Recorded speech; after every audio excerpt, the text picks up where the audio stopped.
Chapter 40-50. The look in his eyes changed abruptly, and then he turned around and ran toward the inner yard. Naturally, such a small manor wouldn't be too big. Xiao Mu waved her hand, and countless sand scorpions blotted out the sky as they swarmed toward this small manor to outflank it. Their movement speed was very fast, so fast that one could only see them clearly. They were black balls. It was as if a black wave had rushed into the courtyard and submerged the backyard in an instant. Ah, ah, ah. From time to time, there were screams of horror coming from the yard. The hundreds of men in black in the inner yard were now surrounded by a large group of black scorpions like caged birds. The archers who were hiding on the rooftops were also in a state of confusion. They had been waiting here for a long time, and did not expect to see a large group of black scorpions. Bang! The giant sand scorpion king appeared in the group of scorpions. The archers were refreshed. They could not deal with the sea of black scorpions below, but at least the giant sand scorpion king could be everyone's target. Didn't they say that to catch bandits, first catch the king? Maybe after they finished off the sand scorpion king, they could make the group of scorpions retreat. Thinking of this, the archers shot arrows at the sand scorpion king below. The arrows were all knocked down by the sand scorpion king's two huge iron pincers. The archers were secretly shocked. At this moment, one of them suddenly let out a miserable scream. The leader, who was about to scold the man to shut up, looked back and was almost scared out of his wits. A ball of flame suddenly burst out of the man's chest and enveloped his entire body in an instant. The man screamed in pain, and the flame on his body seemed to spread. Someone was so anxious that without thinking, he was kicked off the roof and fell into the sea of scorpions. In minutes, he was gnawed until not even a bone was left. Everyone was scared out of their wits, and their faces suddenly changed unpredictably. At the same time, strange flames kept coming out of people's bodies, and they were also kicked off the roof and fed to the scorpions. It's mosquitoes! Mosquitoes! One of the men finally noticed the anomaly and screamed out. Under the night sky, mosquitoes that were smaller than fingernails naturally wouldn't catch anyone's attention at first. But when they saw the real strength of the fiery evil mosquitoes, no one dared to underestimate them. This was a group of things that could kill without spilling blood. Watch out for these strange mosquitoes. Just as an archer let out a cry, he saw a ball of fire burrowing out of his chest. Everyone looked at him in horror. Even the vice captain was affected. How strange these mosquitoes were. The archers on the roof were too busy to shoot arrows at the sand scorpion king. There was a large group of sand scorpions below, so they were invincible as they surged towards the black-clothed man like a tide. Anyone who was dragged into the group of sand scorpions, no matter who they were, could not escape the fate of being gnawed into dregs. Xiao Mu's eyes were frosty as she stared at the utterly defeated men in black, who were doing their best to slaughter the sand scorpions, and a cold sneer flitted across her eyes. Trap? Did they want to trap her? Ha! In the face of absolute strength, any trap was useless. It would only accelerate their exposure and send them to hell. Arbor's eyes were cold and indifferent. He raised a luminous pearl. Chapter 40-51. The luminous pearl's gentle and warm light instantly illuminated the pitch-black sea of sand scorpions below. It also made the black-clothed men, who were struggling against the sand scorpions, in a flurry of motion, to look over with slightly distorted hands. They saw the little girl hovering in the air above this small farmhouse's courtyard. Her expression was apathetic and aloof as usual, and her pair of bright almond-shaped eyes appeared especially sharp and bright in the night. One of them couldn't resist bellowing at Arbor. You knew long ago that there was a trap here. You did it on purpose. A vine whip slid in front of that black-clothed man and slapped his face. That person steadied himself with great difficulty and hacked at several sand scorpions around him before attempting to leap into the air again. Damn it! It was this feeling of being controlled again. His entire body felt heavy, as if he was being controlled by someone endlessly. And he couldn't float at all. He wanted to float as he pleased inside the defensive barrier set up by Emolien and Ma Shurchen. He was truly incomparably naive. After failing to float, that person panted loudly and sternly said to his black-clothed subordinates, "Don't panic, gather. When he turned his head to look halfway through, his face instantly contorted fiercely. There wasn't a single person around, other than the black scorpions that blotted out the sky and covered the earth beneath his feet. There wasn't even half a ghost. His subordinates had all died in the swarm of black scorpions. Looking at the spreading scorpions beneath his feet, that person closed his eyes and instantly felt that the situation was hopeless. His long saber fell into the swarm of black scorpions with a bang. His entire body expanded in a split second, and he swiftly charged in Arbor's direction at a terrifying speed. Even if he died, he had to drag someone down with him. Arbor's bone-chilling gaze stared at the person in front of him, and a faint sneer appeared on his lips. A mantis trying to stop a chariot. How dare you compete with the sun and moon for glory? The little stoic coldly said this, and abruptly drew the thunderclap sword from her conscious.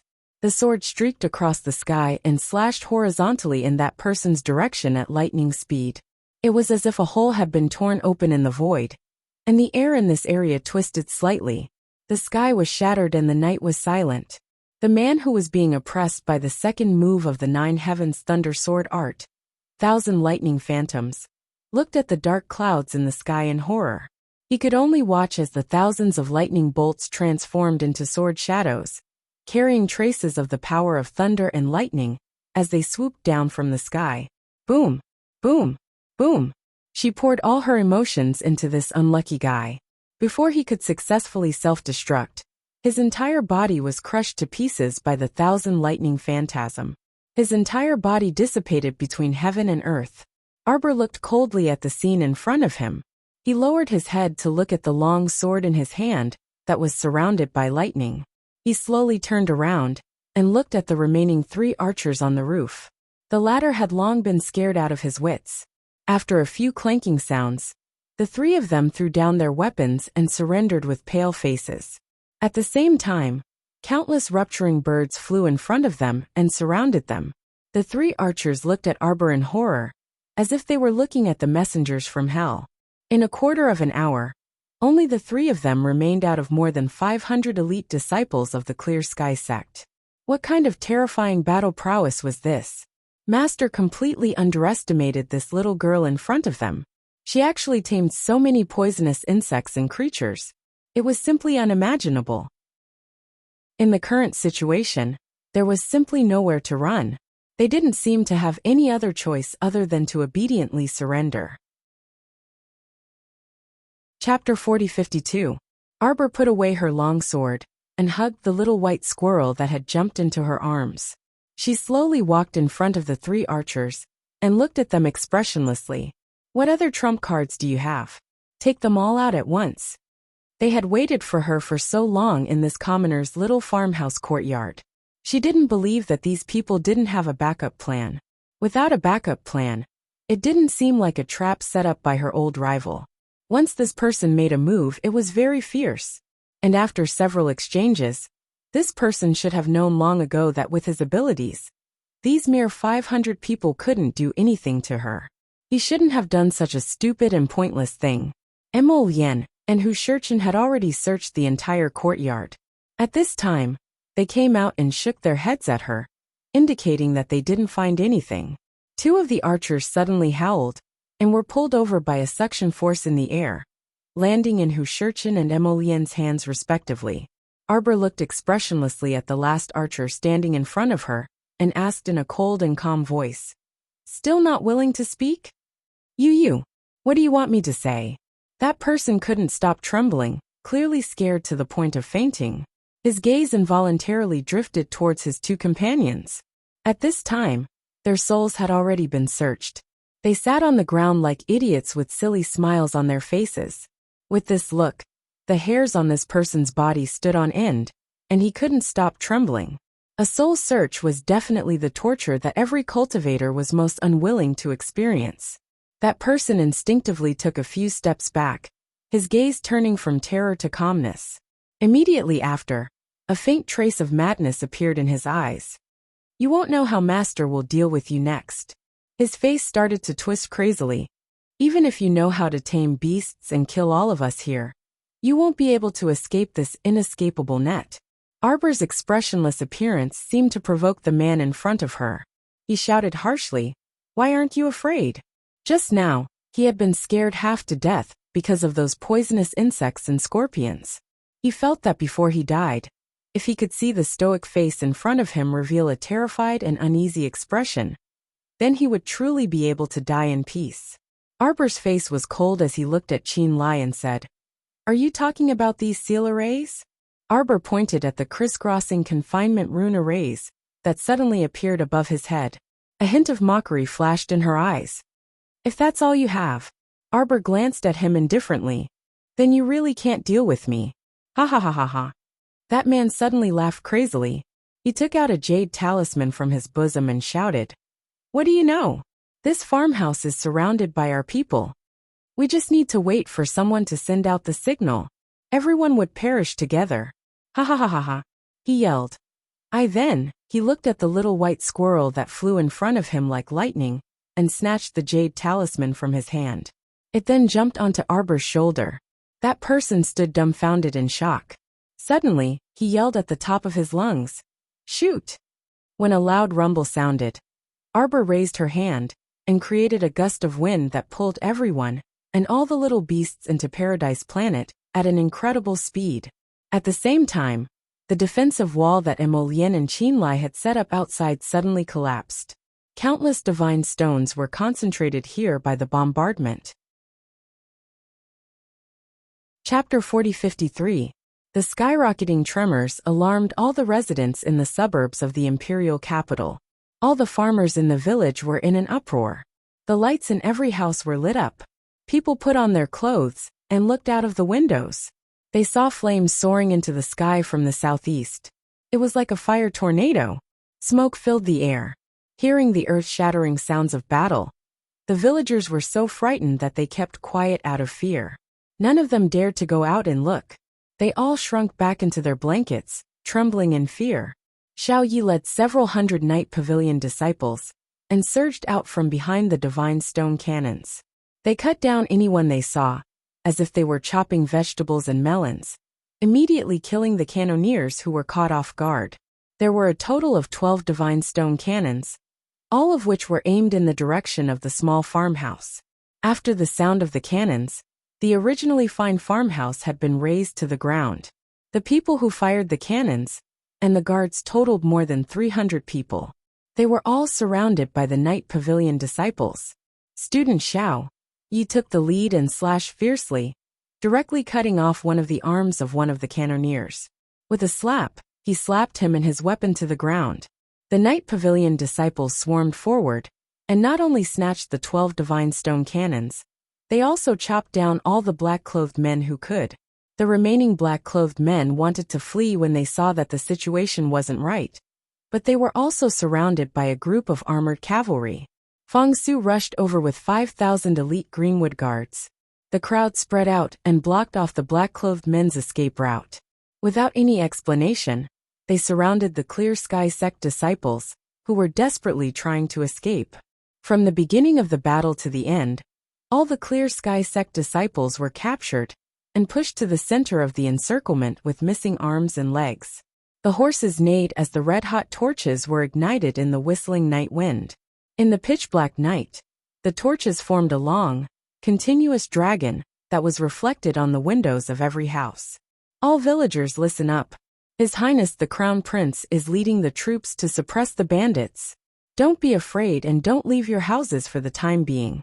The bandits have been completely wiped out by us Greenwood guards. You won't be in any danger, Feng Su shouted loudly, his voice reaching all the villages in the suburbs. The commoners, who had been scared half to death, immediately let out a sigh of relief when they heard that the Crown Prince had come to suppress the bandits. Some of the braver ones couldn't help but lean against the window and look out, only to see that under the pitch-black night sky, there was a continuous stream of torches, and the shadows of the crowd were flickering in the wind. When Arbor's figure reappeared in the ruins of the farmhouse, Xiao Yi, who had been waiting for a long time, immediately came forward to greet him. Mo Lian also walked over unhurriedly. When he saw the residence that was filled with devastation, his lips hooked up in an extremely cold sneer. No wonder Jojo was so cautious. Her old rival really knew how to set up a series of traps. Her strategy was different from ordinary people. If someone else were here today, they would definitely be killed by the 12 cannons if they were caught like a turtle in a jar in the confinement rune array. Even if he used all his defensive spiritual artifacts to resist, even if he didn't die, he would still be severely injured. Your Highness, our brothers are waiting outside. Xiao Yi stepped forward and reported. All the Clear Sky sect disciples present are under control. Very good. Mo Lian nodded lightly and swept her gaze around in satisfaction. At this time, the Clear Sky sect archer in Jian Shichen's hand was already trembling from head to toe. His entire body was covered in blood, and he looked battered and exhausted. Chapter 4054. Spirit, Spirit, Spirit. A spirit domain. A portable spirit domain. The archer's eyes were about to pop out of their sockets. In a moment of desperation, Arbor had dragged him in as well. His other two companions, who had already become idiots, had already been turned into minced meat by the Godstone cannons. This person's expression was terrified. Just by looking at his expression, one could tell how shocked, anxious, and terrified he was right now. This little crown princess actually had a portable spirit domain. No wonder so many Godstone cannons had no effect on her at all. No matter how powerful the Godstone cannons were, what use were they if they hit an empty target? They were completely useless, okay? The man took a deep breath. His mind spun rapidly as he thought about how to leak this news. Damn it. No wonder Master had schemed to deal with her so many times, but had never succeeded. This time, almost all the remaining forces of the Clear Sky sect had been gathered to launch the last fierce attack. However, they still failed.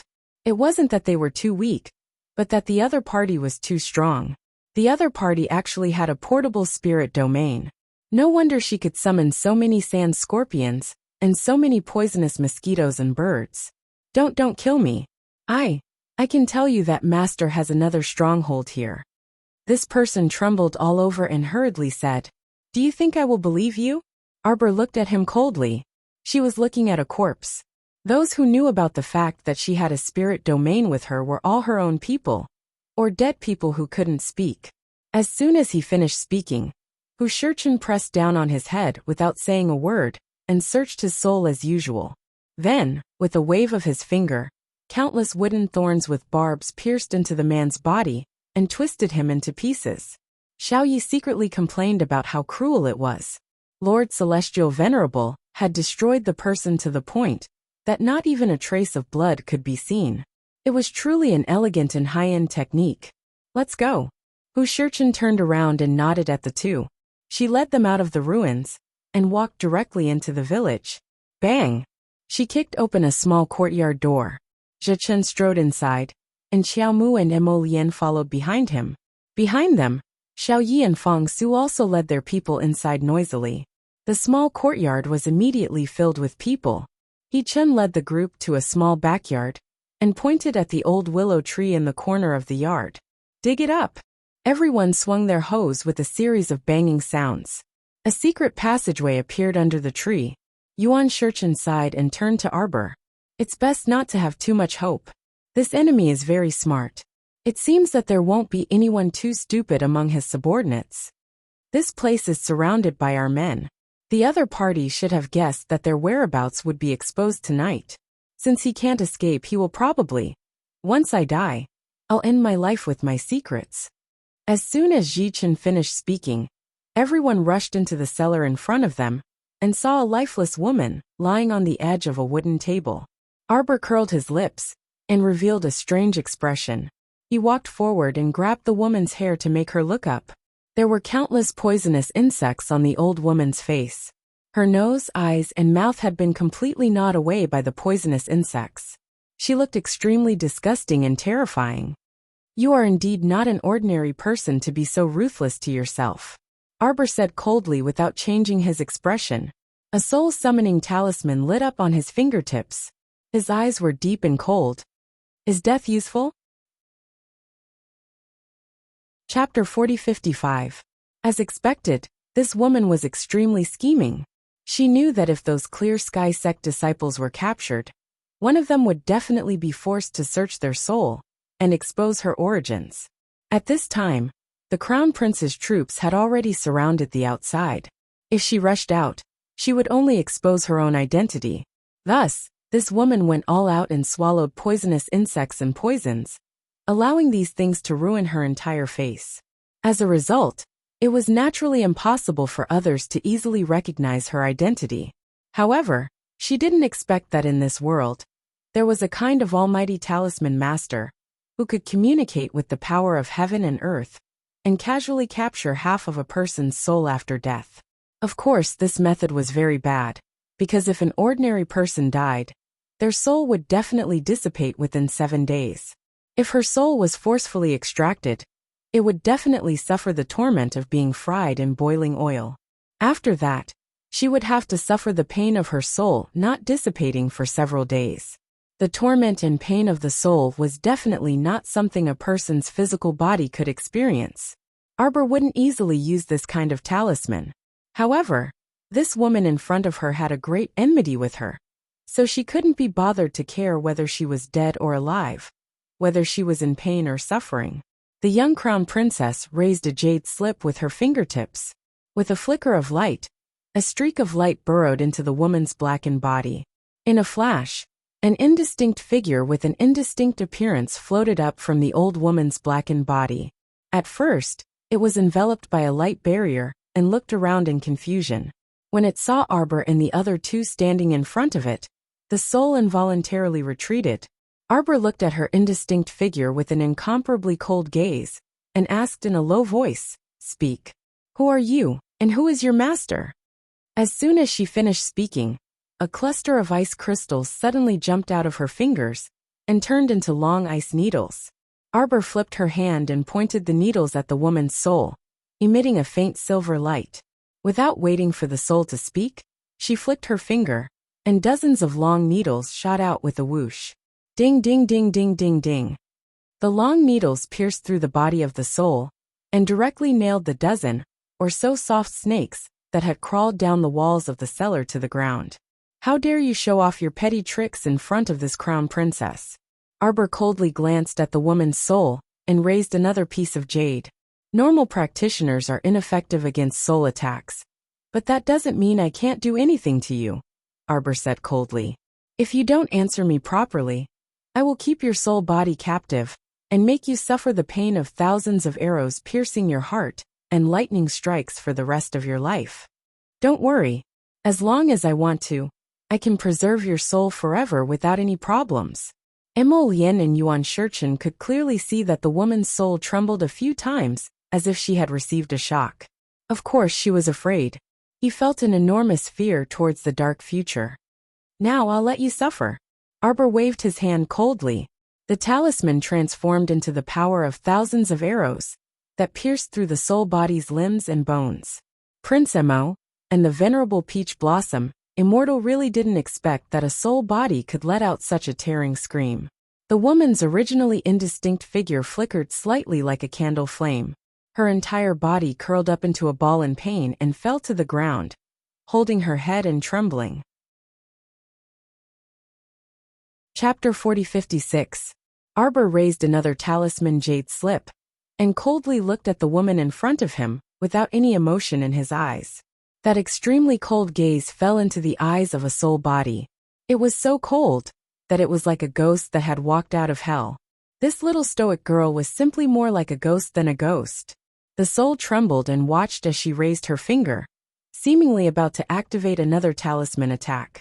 The woman shrieked in terror. "Talisman Master! Great Talisman Master! Did Master know what kind of existence she had been chasing after all these years?" "You're right." Arbor looked at her indifferently and unhurriedly nodded. "I am indeed a great talisman master. I can make your soul beg for death." The woman trembled in terror and buried her head in her body. She curled up and raised her hands, swaying repeatedly. Don't attack me, don't." Arbor's fingertip moved, and amidst the woman's shriek, a beam of talisman power passed through her body. The woman, who originally thought she would suffer the sin of having her heart pierced by 10,000 arrows, suddenly felt as if her entire body was warm, as if she was basking in the faint sunlight she hadn't seen in a long time. After the talisman power of the restoration talisman was injected, the transparent soul's pained expression receded slightly, and she felt a bit better. "Don't worry," Arbor said coldly. "I said I wouldn't let you die like this." Another jade talisman appeared in her hand, and the power of a lightning talisman could faintly be seen slowly moving within. Lightning guiding talisman. The old woman's body contorted, and she hastily knelt down and kowtowed. "Spare me, spare me. Spare me, Crown Princess, spare me." "Who are you?" Arbor asked with a chilly expression. I am Madame Long's personal servant," the old woman said while trembling. "Xiao Xiao's surname is Wang. Everyone calls me Mammy Wang." "Which Madame Long?" "Yes, Madame Long Shoshin of the imperial capital's Long family's branch family." Arbor looked at her expressionlessly. After a while, he suddenly flung the lightning strike talisman in his hand, which attracted a bolt of heavenly lightning that exploded on the old woman's left hand. The sizzling power of the thunder curse spread through her soul. It was so painful that she almost doubted her life. It was too painful. It was really too painful. That kind of painful feeling was really indescribable. Arbor glanced at her and continued, "Are you still unwilling to tell the truth? If the dictum talisman could be used on souls as well, it wouldn't be so troublesome now." Emolian walked to her side and took her little hand. She glanced at the woman indifferently. "Do you think it's fine to push all the blame onto the Long family? The branch of the Long family can be considered to have escaped from the divine prefecture. But if we really want to capture them, it won't be that troublesome." It was just that there was no need for that at the moment. The soul trembled again, and then said in a weak voice, I'll tell you everything. I'm begging the Crown Princess to give me a quick death. I only know that the person who has been contacting me is an old nanny surnamed Zhang. She really is the old nanny by Madame Long's side. If you don't believe me, you can check it out. Her surname is Zhang, and her name is Zhang Huilan. You're very generous. You gave me spirit coins to do something." The woman with the surname Wang screamed when she saw Arbor raise his hand. Chapter 4057. He curled up on the ground and kowtowed repeatedly. The woman hurriedly poured out everything she knew like beans from a bamboo tube. It's really Your Highness the Crown Princess. This old servant is telling the truth," she hurriedly said. "A while ago, this Granny Zhang even came to find me and gave me a large sum of money to do something at the Kaidai Pavilion." Arbor's eyes narrowed slightly, and he looked at her coldly. "Speak clearly." Yes. The old woman hurriedly explained everything from beginning to end. It turned out that it was this old woman who had worn the Zhang Fua mask, disguised as a man, and instigated the Zhang family to carry their second son's corpse to the Kaidai Pavilion to cause trouble. Arbor sneered. "Then you were also the one who poisoned the 8 members of the Zhang family to death in prison?" The old woman immediately shook her head in fright. No, Crown Princess, this old servant didn't do it. This old servant only accepted Zhang Huilan's mission and went to find the Zhang family's old madam. I told them about this matter and gave them a sum of money. Apart from that, this old servant really didn't do anything. It's true, it's absolutely true. The old woman knelt and begged for mercy, kowtowing repeatedly. Arbor's cold gaze swept over her, and he didn't speak for a long time. A faint trace of disappointment flitted through her eyes, and she asked in a low voice, "How do you usually communicate with Zhang Huilan?" I have a jade talisman for communication. It's buried in that crack in the wall. Where is that Zhang Huilan right now?" She followed the Long family and ran away," the woman said shakily. "In other words, no one can prove whether what you're saying right now is true or false." Xiao Mu sneered, throwing her a gaze that was as chilly as a snowy soul. What I've said, every word of it's true. Little Grandaunt, I don't dare to lie to you." As he spoke, a shadow flashed at the entrance of the cellar. Stay up late, and a few night pavilion disciples walked over, each carrying a person. Everyone bowed toward Emolian and Xiao Mu in greeting. Aoyi said with a chuckle, "Crown Prince Consort, we've captured them." As soon as they finished speaking, a few trembling figures were thrown to the ground by their hands. They fell to the ground in front of the little crown princess. The woman's shadow, which was originally huddled together, suddenly stood up. She bared her fangs and brandished her claws, and was about to charge forward. But in an instant, she was frozen in place by a body-securing talisman. Spare my life, spare my life. 4 or 5 people were crawling on the ground. They were in a sorry state, and were only wearing underwear. It was obvious that these people had been dragged out of their beds and brought here. There were men and women, young men and women, as well as 13 or 14-year-old boys and girls trembling in fear. Granny Wang, I, the crown princess, saw that you were lonely on the road to the Yellow Springs, so I brought your family here. Arbor's eyes were cold, and his voice was indifferent. How about I send your family to the Yellow Springs to accompany you? No, no, no. The Wang woman finally knew fear.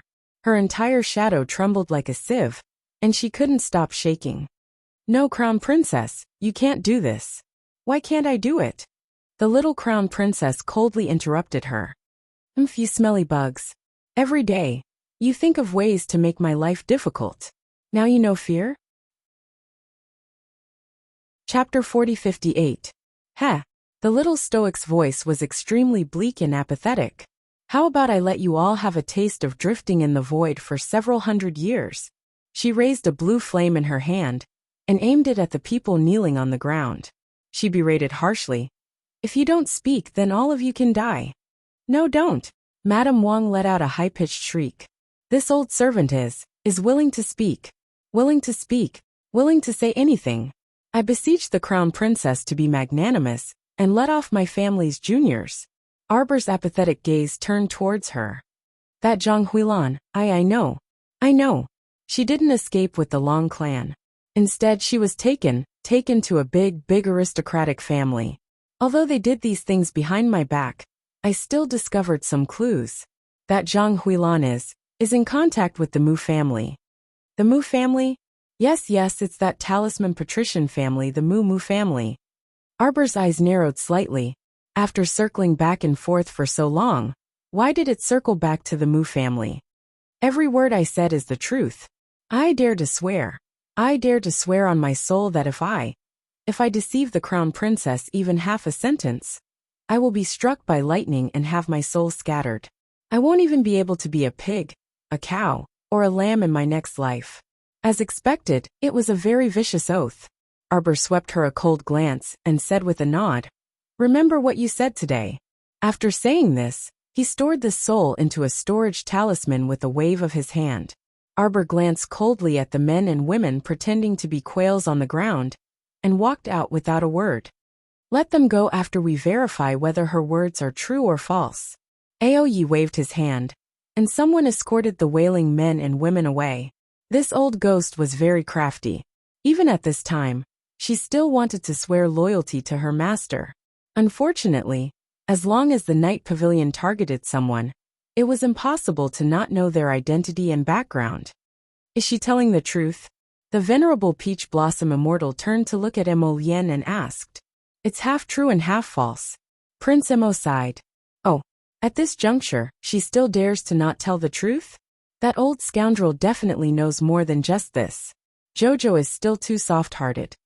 A cold light flashed in Emolien's eyes, and her sight fell on the storage amulet that contained Wang Mama. The storage talisman trembled, and his father's extremely faint figure immediately fell down. Trembling, he knelt on the ground. Before Emolien could say anything, she kowtowed and said, Your Highness, this old servant is speaking the truth. This old servant has already. Emolien waved her hand, and Stay Up Late came in with a tray. There were 2 bloody fingers on it. The old woman's face, which was like an afterimage, twisted with all her might. It's just 2 fingers now. Emolien curled her lips mockingly. Perhaps in less than a quarter of an hour, it will be an arm or an eyeball. You're very good. You fooled my Jojo. Emolien looked at her indifferently and said, You know that the crown princess won't really do anything to your family. You figured out her personality very well. Yes, the crown princess won't take her anger out on your family. Emolien smiled and nodded at her. She inched closer to the old woman, and said in an extremely faint voice, I will. My babies, my mother fell and fractured her bones. I've been accompanying her in bed since last night.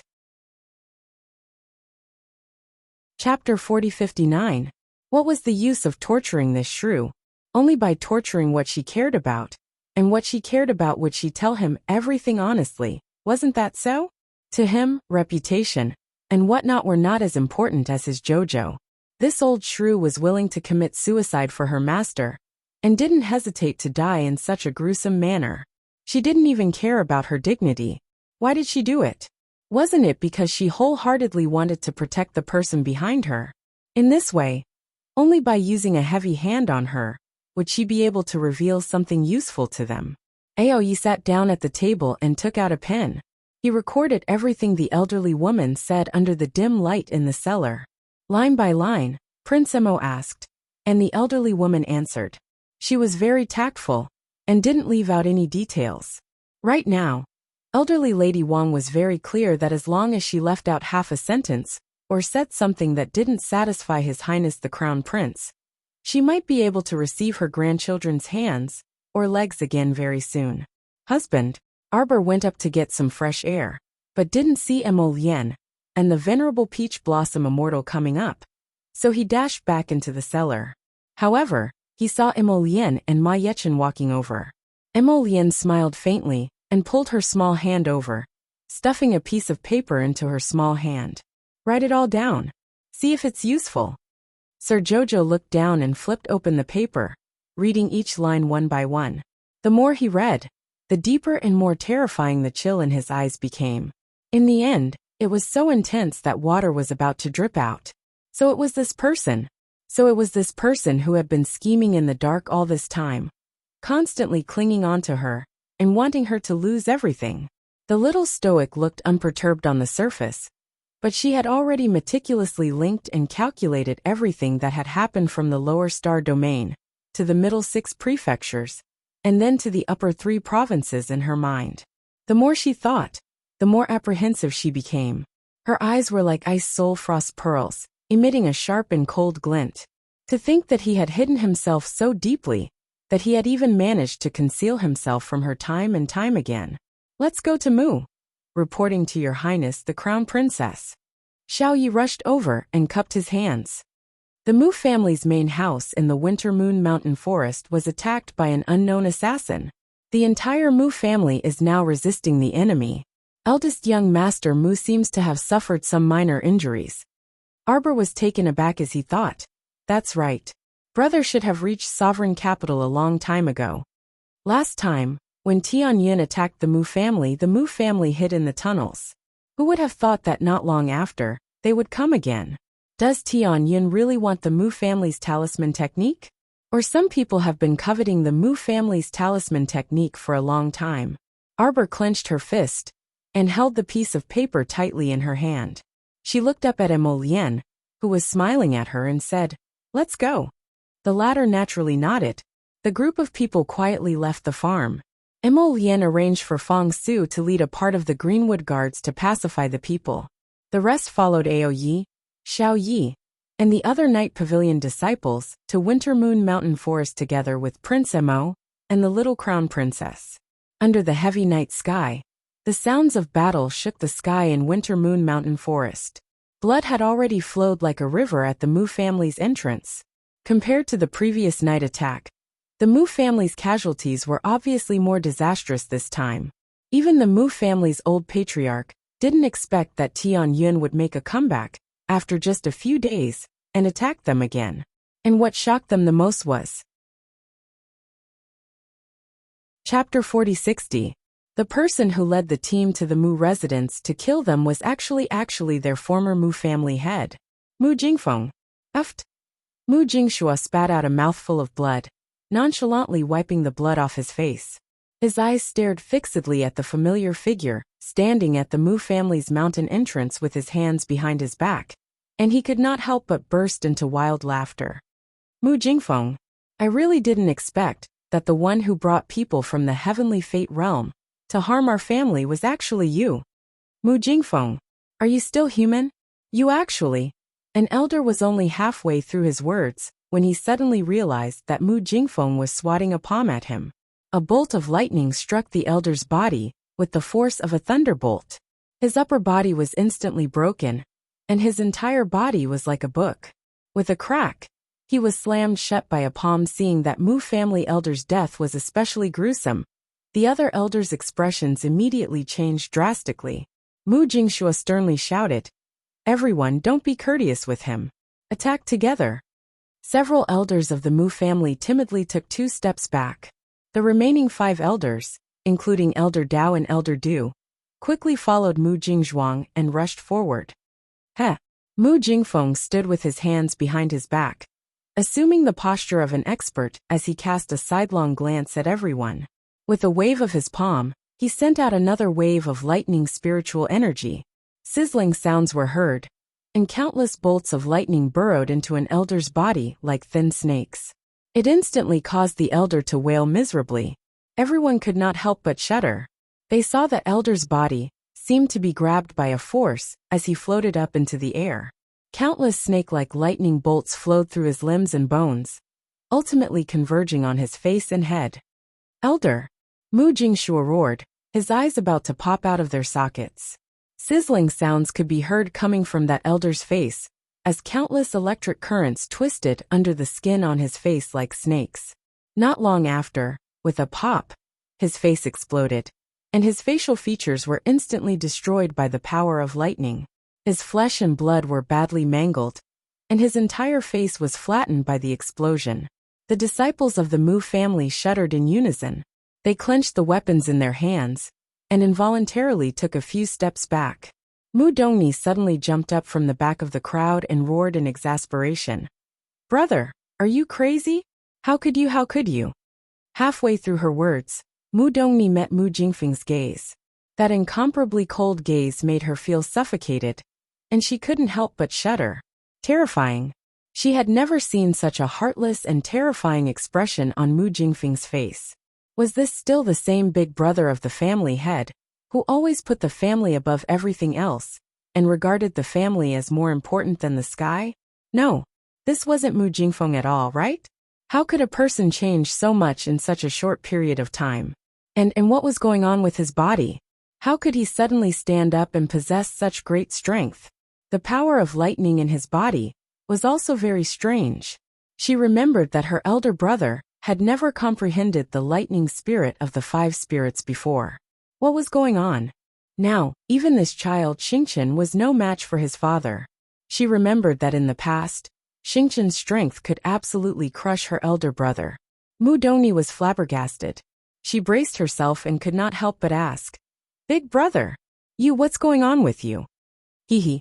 Mu Jingfeng let out a very strange laugh. Chapter 4061.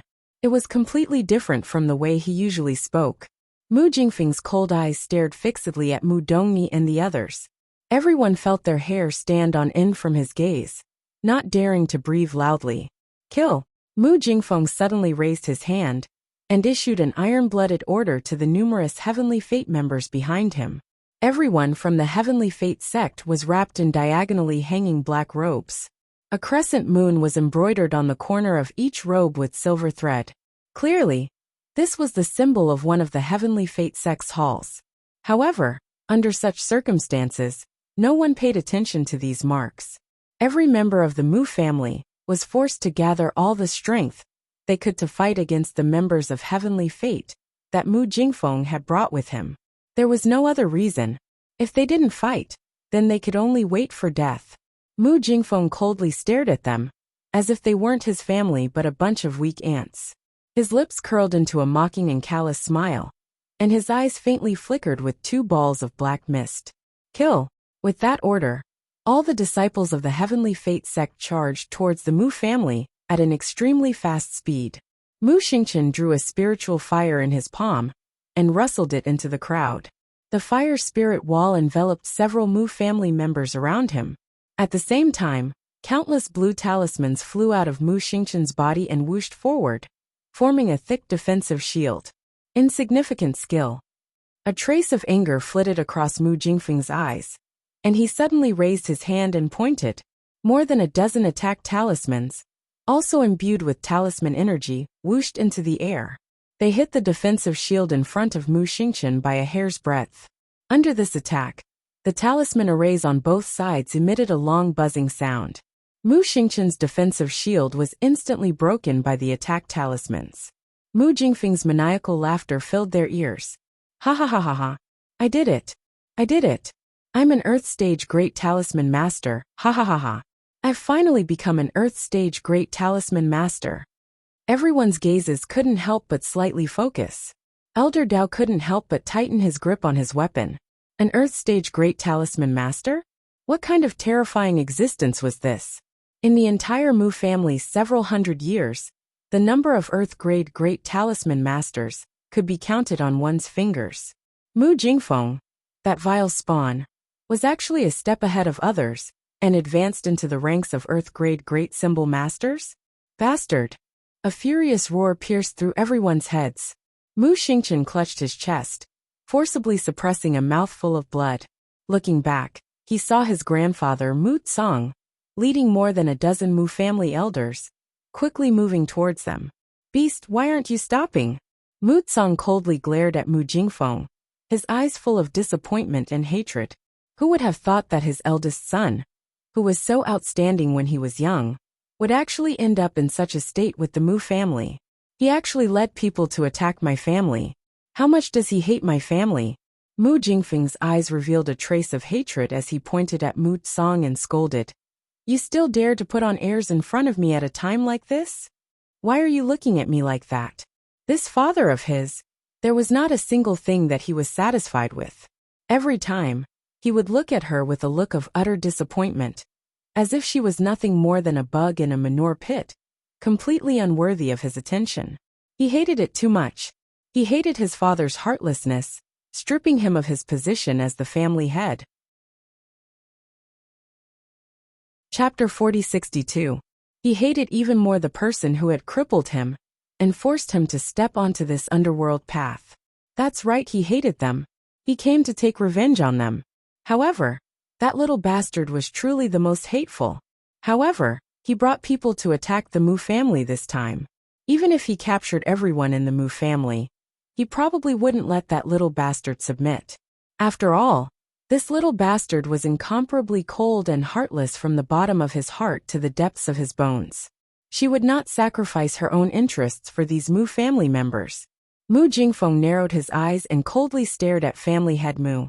If you're willing to hand over the talisman remnant scroll, I can still spare your lives. Big brother, don't keep making mistakes. Mu Dongni could not help but cry out. I'm doing this because you're forcing me. Mu Jingfeng sternly looked at everyone, his face contorted malevolently. Xingqian, go to the ancestral hall and bring the talisman remnant scroll to father. Mu Xingqian coldly looked at the man in front of him, as though it was his first time meeting this person. His eyes did not have the slightest bit of warmth for a son respecting his father as he coldly said, Dream on. Ha, ha ha ha ha ha. Mu Jingfeng's face contorted as he laughed heartily. Men, smash the Mu family's ancestral hall for me. Mu Jingfeng's face was frosty as he gave the order. Use this jade talisman to break the array in the ancestral hall. Bastard. Countless Mu family disciples and elders were visibly moved as they glared angrily at Mu Jingfeng's crazy behavior. This was too crazy. As a member of the Mu family, this Mu Jingfeng could actually do such an inhumane thing. Fight it out with them. Mu Jingxue angrily shouted with reddened eyes as he flew toward Mu Jingfeng. You're courting death. Mu Jingfeng sternly shouted and raised his hand to slap Mu Jingshua's chest. With a crack, Mu Jingshua's sternum was shattered by his palm. He flew backward and fell heavily to the ground. Puffed! Mu Jingshua spat out a mouthful of blood and fell to the ground, instantly losing consciousness. Jingshua! Shouted Patriarch Mu angrily. He turned his head and looked at the ancestral hall. A group of Heavenly Fate disciples was indeed running in that direction. Mu Jingfeng chuckled. Since you won't give it to me, then I can only personally bring my men over to get it. Several disciples of the Mu family, who had come forward to intercept the Heavenly Fate sect, were chopped to the ground. They could only watch as hundreds and thousands of Heavenly Fate sect disciples in black robes ran towards the ancestral hall. "Smash it for me," Mu Jingfeng bellowed. All the disciples of the All-Fate sect swarmed forward and smashed the tablets in the ancestral hall. The disciples of the Mu family rushed over, but the ancestral hall was originally only so big. In addition, everyone was crowded there, so they couldn't play at all. As soon as the battle broke out, half of the ancestral hall was affected by the power of the battle and collapsed with a rumble. When Arbor arrived, he saw the scene. Her mother's memorial tablet was held in her big brother's arms. Her big brother's chest was stained with blood, and he was currently fighting with 2 Tianyun subleaders. From the looks of it, he was at a disadvantage. "Who dares to disturb my mother's rest?" Arbor's voice was ice cold. "All of you can die for me." Boom!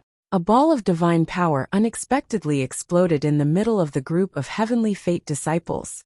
The divine power ball with a large area of destruction instantly blasted many Heavenly Fate sect disciples into pieces. Wails of agony filled the air. The 8th night watch ends. I'm sleeping soundly. I'm exhausted. Chapter 4063. Little bastard. Mu Jingfeng had just let out a curse when he saw a black flame heading straight for his face. It was fast, so fast that it was practically impossible to dodge. Mu Jingfeng's expression changed slightly. He only had time to apply 7 to 8 defensive talismans on himself before colliding with that black flame. He was instantly engulfed by the black flame and sent flying. Mu Jingfeng simply did not dare to believe his eyes. He was actually sent flying by someone else's black flame. When his body landed heavily on the ground, and he heard a crisp sound coming from his back, he belatedly realized that he had been knocked to the ground by someone. How was this possible? He had already risen to become a 6th-level God-tier master, alright? That was why he could crush Mu Xingqian and most of the people in the Mu family. But now he was actually crawling on the ground like a dead dog. He completely did not dare to believe that he had actually been hit by someone and was lying on the ground again.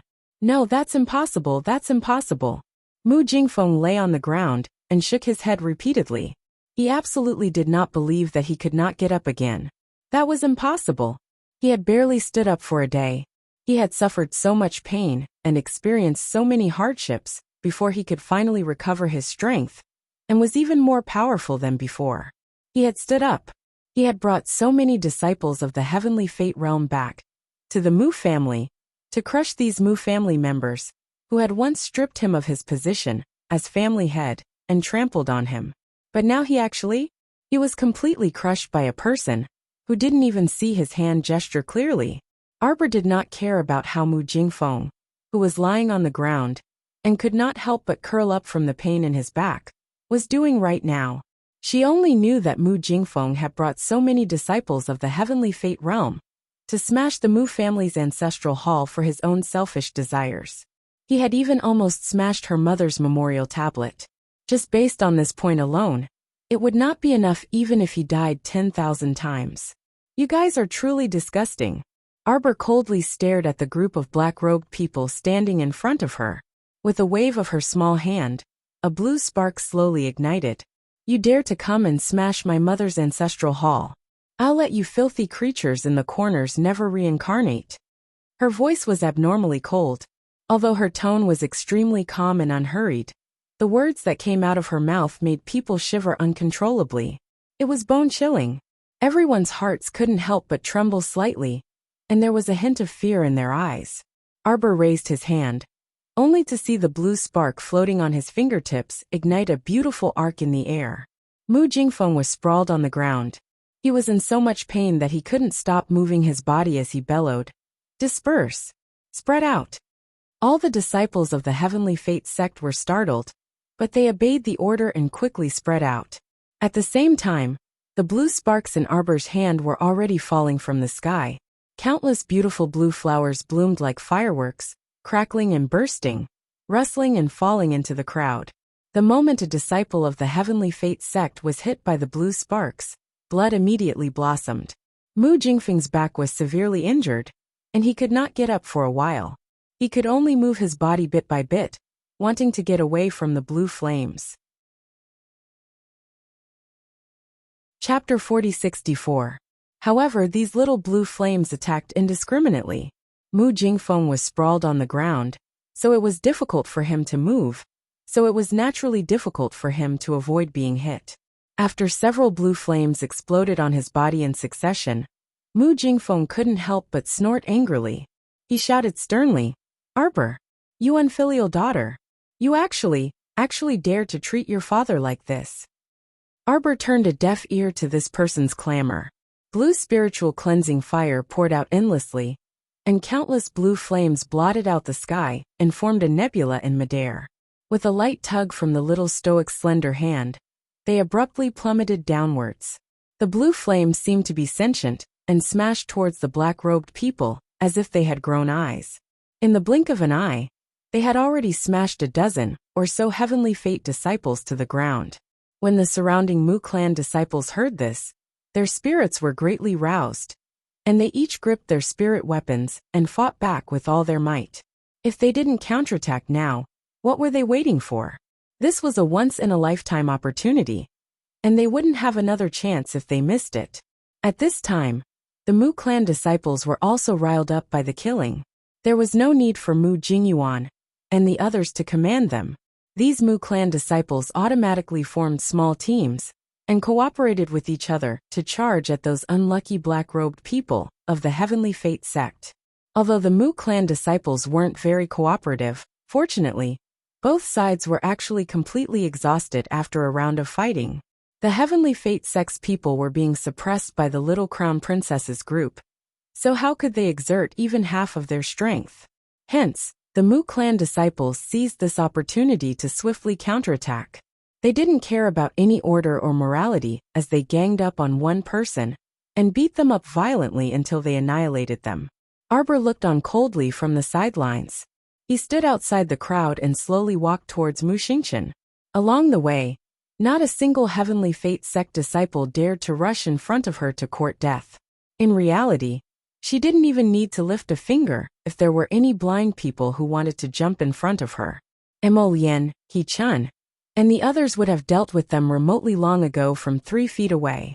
With an icy expression, the little crown princess stepped on the blood-soaked ground and slowly arrived in front of Mu Xingchen. She reached out to take her mother's memorial tablet from him. "Jojo." Mu Xingchen heaved a sigh of relief, but before he could say anything, she flicked a healing pill into his mouth. Arbor lowered his head slightly, revealing half of his slender white neck. Her eyes were extremely focused as she slowly took out a handkerchief from her sleeve and carefully wiped the 2 drops of blood on the memorial tablet. She carefully cleaned it up and gently stroked the spirit tablet with her small hand. As he turned around, he said coldly with an indifferent expression, "Kill them all on the spot. We don't need anyone alive." Yes. Countless black shadows obeyed the order and rushed into the battle circle. They caught the black-robed man and chopped his head with 3 sabers and 2 swords. Countless unlucky disciples of the Heavenly Fate sect immediately fell to the ground, unable to get up. The disciples of the Mu family held the swords in their hands and retreated to the side in a daze. Because there was no need for these weak chickens to make a move. The underworld court guards took over the mission of killing him, and they acted quickly and decisively. In less than a moment, they eliminated more than half of the Heavenly Fate sect disciples, as if they were chopping vegetables. A underworld court guard kicked away a Heavenly Fate sect disciple beside him. As he turned around, the sharp edge of his sword sliced open the throat of a black-robed man behind him. The cold light flashed past as fast as lightning, dazzling everyone's eyes. Chapter 4065. A head was sent flying into the distance. The Nether Court guards were well trained and moved extremely quickly. Every one of them controlled their divine power and attached it to their spirit weapons. They never wasted their energy hitting the other party's limbs and only focused on chopping off the head.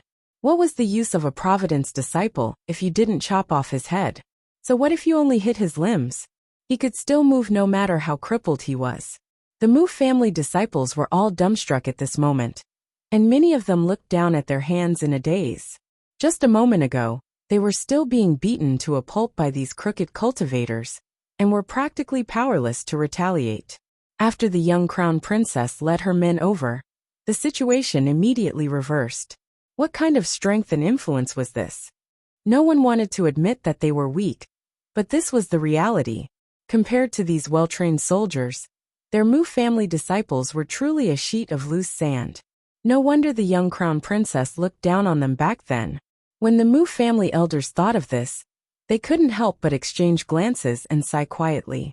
Reporting to the crown princess, another court guard swiftly arrived in front of the young crown princess and reported with a salute. The Providence disciples have all retreated to the rear court. After them, Arbor ordered coldly. Kill them all. Yes. Arbor looked back at his eldest brother, who was slowly recovering, and said with a nod, If there's nothing else, come with us. Mu Xingqian nodded and caught up with the little fellow. Mu Xingqian was extremely silent the entire way. If it weren't for the little stoic glancing back from time to time, it really would be very difficult to sense his fluctuating aura. You're upset? Mu Xingqian maintained his silence, but his tightly clenched fists that were pressed against his sides repeatedly demonstrated how terrible his current mood was. Because your father brought people to smash the Mu residence and kill the Mu family clansmen? Mu Xingqian abruptly looked up at her, a trace of pain and anguish in his eyes. Jojo, he's also your father. Heh. Arbor let out an indifferent sneer. After a while, that cold voice sounded in Mu Xingqian's ears. She's not anymore. Mu Xingqian's heart trembled. He glanced sideways at her, only to see an indifferent expression on her cold little face. This was true indifference. There was not the slightest fluctuation in her emotions.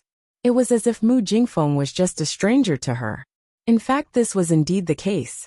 To Jojo, Mu Jingfeng had never fulfilled his duty as a father. When Jojo was struggling to survive in the lower star field, what was Mu Jingfeng doing? He spent Long Qiyun's dowry, ate delicacies, and raised a charming mistress. He enjoyed all the glory, splendor, and wealth.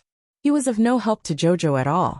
Even after Jojo returned to Shenzhou, if he was willing to show a trace of kindness to Jojo, perhaps the father and daughter would not have ended up like this. No, there was nothing. Mu Jingfeng probably only coveted Jojo, spied on her, and used her. He coveted her talisman technique secrets and wanted to constantly spy on her. He wanted to use her identity as the crown princess to obtain some benefits. He had never treated her sincerely, so why should Jojo reciprocate with sincerity? Mu Xingqian heaved a long sigh. It was no wonder Jojo disliked him so much.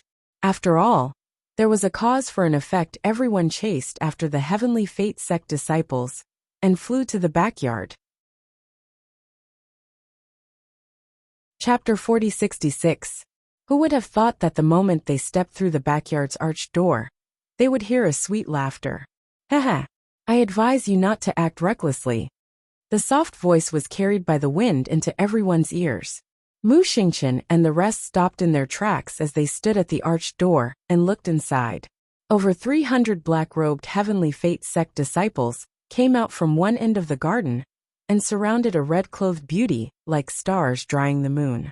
That beauty wore a thin and soft satin dress with a bow tied at her chest. Her dress was loose, revealing half of her round shoulders. Thorny Rose, Mu Jingfeng called out with slight excitement. He did not expect that Vice Hall Master Thorny Rose would also come. Then there was definitely hope for him. However, that woman called Thorny Rose merely cast a sidelong glance at him and immediately revealed an extremely disdainful expression. Why are you paralyzed again? Thorny Rose sneered and shook her head mockingly. You're really too weak. You're always paralyzed on the ground and can't get up. How are you going to work for our organization like this?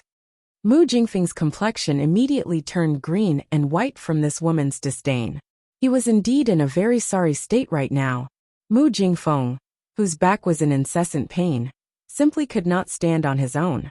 At this moment, he was being supported by 2 Heavenly Fate sect disciples and could barely stand there. Although he was very angry inside, he still had to pretend to be a grandson and smile obsequiously. Yes, it's my fault. I underestimated this group of Mu family members too much. Jingfeng, Elder Mu was furious, his pair of ox-like eyes practically popping out of their sockets. Look at this good son of his with that flattering appearance. Was this still the once awe-inspiring Mu family's previous patriarch? Don't call me that. Mu Jingfeng angrily glared at Mu Tsang, his eyes brimming with hatred and anger. If you truly had the slightest bit of familial affection for me, you wouldn't have caused me to be in this state today. The Mu family's first elder's face darkened, and he could not help but sneer mockingly. Why don't you find the reason from yourself? Why did ancestor Zhaoyang change your position as patriarch? This shows that you simply don't have the ability to sit in this position. Shut up! Mu Jingfeng screamed, his entire body trembling in agitation. The two Heavenly Fate disciples who were supporting him were already exhausted after the battle. At this moment, Mu Jingfeng's entire body was trembling and struggling, and they nearly failed to support him. Mu Jingfeng hurriedly turned to look in Thorn's direction and begged with a fawning expression. Vice Hall Master, please give me another bottle of recovery medicine. I will cherish it this time. I won't let myself fall again. Humph. Thornyrose let out a cold snort from her nose. Clearly, she disapproved of his words. Mo Lian and He Chen frowned and couldn't help but look at each other. They both had some doubts in their hearts. Recovery potion. From Mu Jingfeng's tone, it seemed to be very magical. However, he and He Chen were very clear that Mo Lian's attack had completely destroyed Mu Jingfeng's lumbar bones. Logically speaking, if Mu Jingfeng did not have a peerless doctor like Jojo to treat him in this lifetime, there should be no possibility for him to stand up. However, from his words, it seemed that he was very confident in this recovery potion, and felt that once he consumed it, he would immediately be able to move again. Please, Vice Hall Master Thornyrose, Mu Jingfeng flattered. Chapter 4067. For the sake of that bottle of recovery medicinal liquid, Mu Jingfeng did not hesitate to crawl over, while trembling in front of everyone, completely throwing his dignity to the back of his mind. The group of Mu family's disciples simply looked at each other in dismay, their eyes revealing disbelief. Was this kind of person really their former family head? Why you bastard! Elder Mu Tsang was so angry that his face turned slightly pale, and his lips could not help but tremble. Matriarch Mu sighed and walked to Elder Mu's side. She raised her hand and stroked his chest. Old master, don't be too agitated. Mu Jingfeng was now willing to submit to Tianyan. He truly did not care about his own face at all. In front of everyone in the family, his disgraceful behavior was simply unbearable to watch. She stepped on Mu Jingfeng's head, which was lying in front of her, with her bare feet. All right. Seeing that you're so tactful, I'll give you another chance. Thank you. Thank you, Vice Hall Master Tu Wei. Mu Jingfeng raised his head in pleasant surprise, and reverently held up the other party's foot with both hands. Arbor expressionlessly watched everything unfold before him. He was unlike the other Mu family members, whose eyes revealed resentment, anger, shame, and humiliation. She did not have any expression, and merely watched indifferently from a bystander. She watched as the stinking bug consumed the medicinal liquid that the woman threw to him. She watched as he ecstatically poured it into his mouth. She watched as his body curled up in pain, rolling back and forth on the ground while howling angrily. She watched as he carelessly gnawed on the soil in the garden like a pitiful bug. His fingernails dug into his skin, until his palms were drenched in blood, and not a single piece of flesh was left intact. In the end, the disheveled Mu Jingfeng finally stood up. However, his face seemed to have slimmed down and aged quite a bit. His entire person was even more emaciated. Arbor shook his head. This recovery medicinal liquid should be one of the improved medicinal liquids produced by Tianyan. Due to the black crystal controlling their consciousness, as long as their heads weren't chopped off, their bodies could still twist and shake no matter how serious their injuries were. Even if it couldn't walk upright, it could still crawl like a snake or twist like a worm. This kind of recovery medicine was a kind of medicine that allowed the members of the Sky Fate organization to get up, no matter how serious their injuries were. It sounded miraculous, but it was only a kind of medicinal liquid that treated the symptoms, but not the root of the problem. A body that had recovered so quickly, had it really recovered? Not at all. For example, Mu Jingfeng's back had suffered such a serious injury. Would he really recover after taking the recovery medicine? No, his bones were still broken, and his meridians were still in a mess. This kind of medicinal liquid only allowed him to have a final radiance of the setting sun for a short period of time.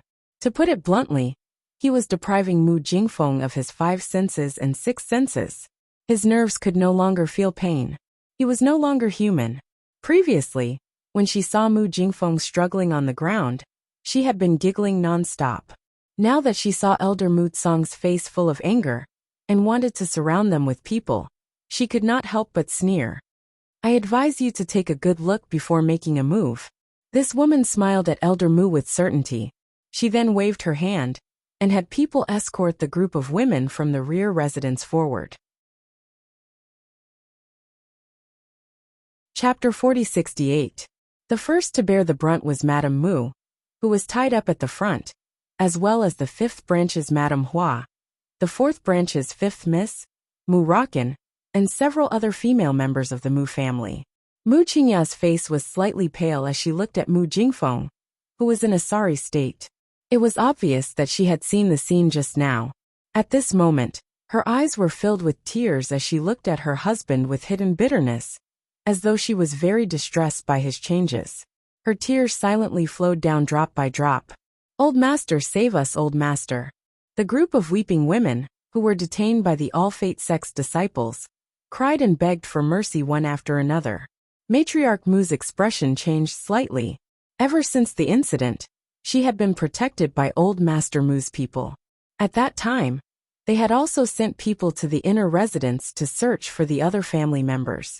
However, the Mu family's branches lived rather far away in the entire Winter Moon Mountain Forest, so they couldn't immediately inform all the women to leave. Matriarch Mu only led people to save a portion of them. She didn't expect the rest to be captured by the enemy. Seeing these delicate granddaughters, who were originally raised in the boudoir and had no cultivation, fall into the hands of the enemy, Matriarch Mu's heart seemed to bleed, and the rims of her eyes turned red. What exactly do you want? Matriarch, you're a reasonable person. Shen Qianwei giggled. We've already told you the purpose of our trip. Hand over the talisman fragments in the ancestral hall, and we can consider letting you go. Actually, we really don't want to be enemies with the Mu family. Matriarch Mu sneered. Before she could speak, 5th Miss Mu Rakan coldly said, Grandpa, father, you don't have to do anything to humiliate the Mu family for me. What's there to be afraid of in death? Mu Rakan coldly said, It's just slap. Before she could finish speaking, she received a heavy slap to the face. Mu Rakan's father, 4th son Mu Jingxiao's eyes instantly reddened. What are you doing? Mu Qingya sobbed softly and looked at Matriarch Mu with tears in her eyes. Mother, don't worry about us.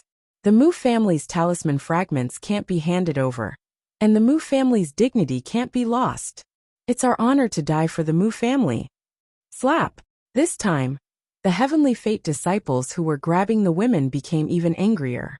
One of them directly slapped Mu Qingya in the face, and even tore the clothes on her shoulders. We want to see just how tough the Mu family's mouth is. Such a delicate and fair madam.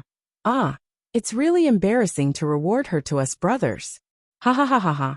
Following the strange laughter, Mu Qingya's tears fell one by one, but she still tightly pursed her lips and put on an unyielding look.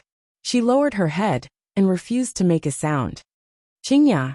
Matriarch Mu's heart softened immediately. Qingya, this child, had been working hard for the Mu family for so many years.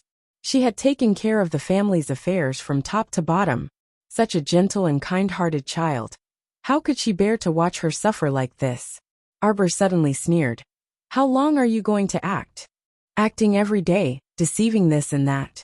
After deceiving so many people for so many years, I just want to ask you, is it tiring to live like this? See you tomorrow. Chapter 4069. The surroundings were silent, except for Arbor's faint questioning voice. There was no other sound.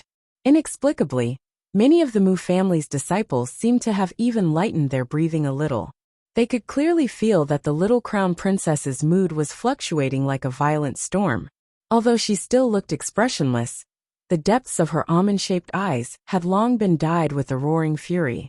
Mu Qingya raised her head with tears in her eyes and looked at Arbor strangely. She looked around with a puzzled expression and put on an expression that said, "Are you talking to me?" Clap, clap, clap. Arbor's little face was expressionless as she clapped hard. I was too naive. I didn't know there was someone with such superb acting skills in this world.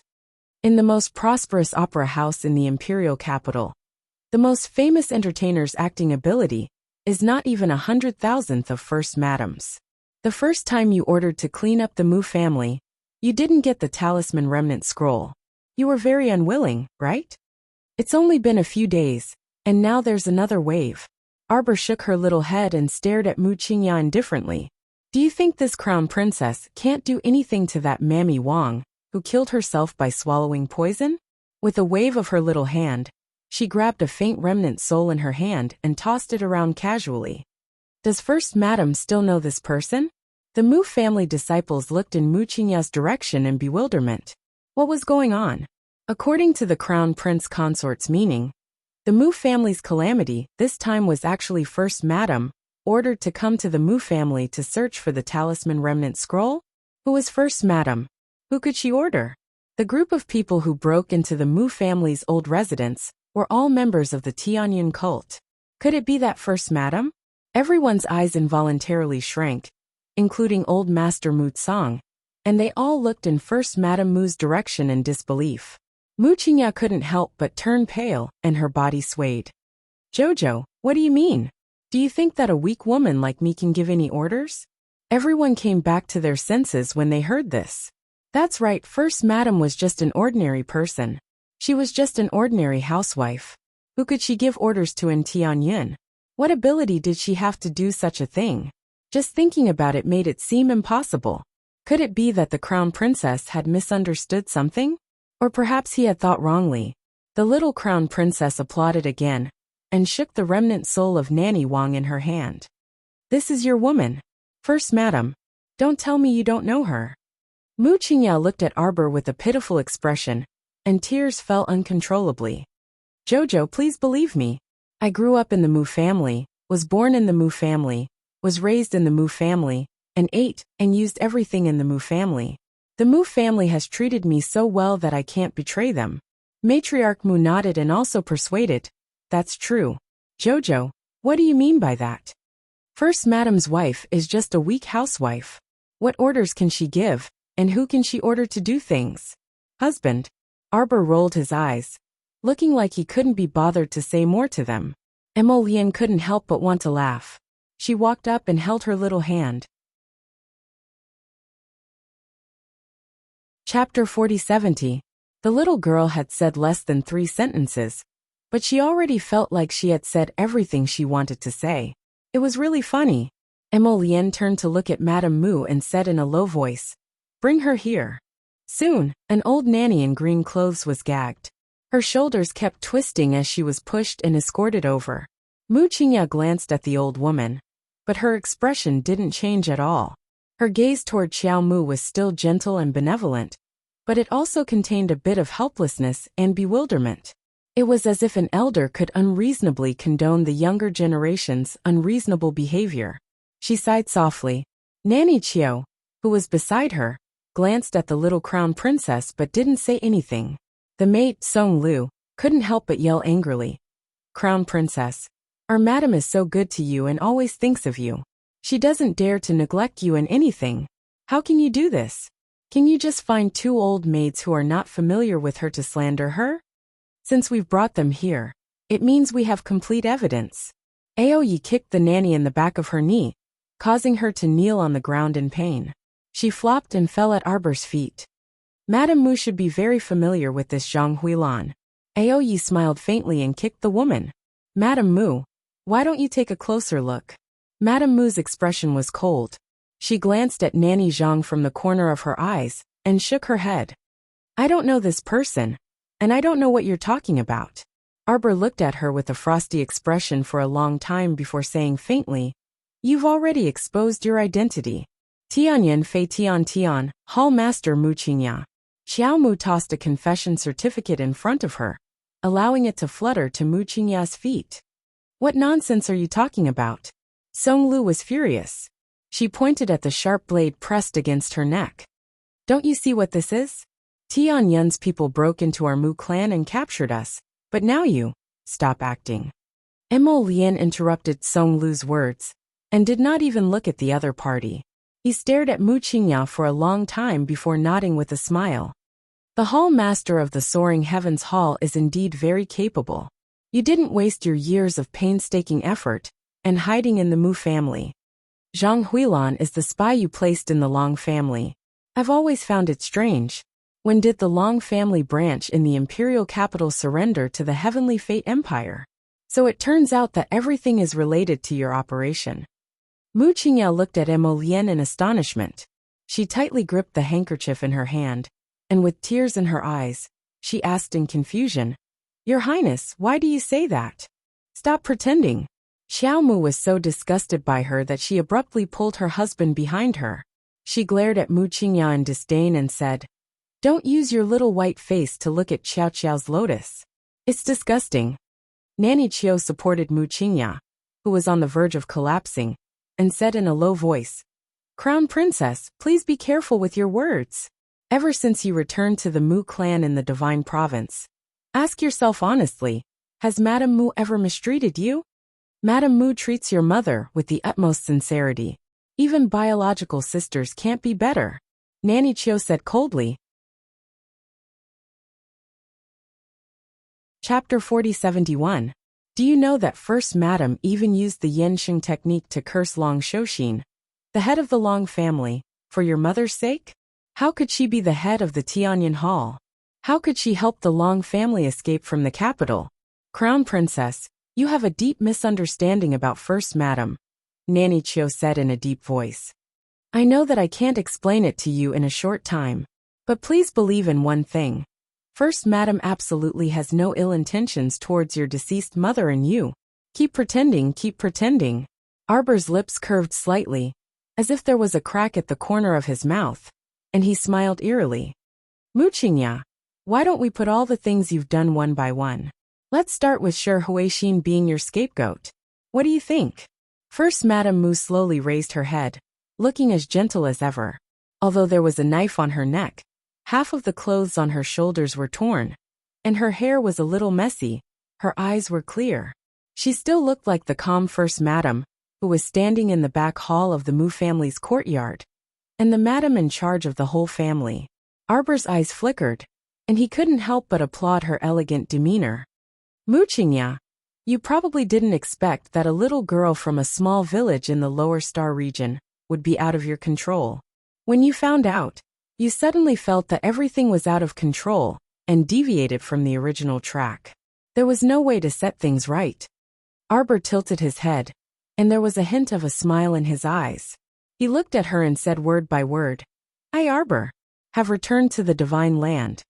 The disciples of the Mu family fixed their eyes on the little crown princess and stared at her deeply.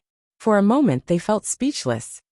You've been scheming against me since the first day I set foot in the Divine Land. It's not what you think.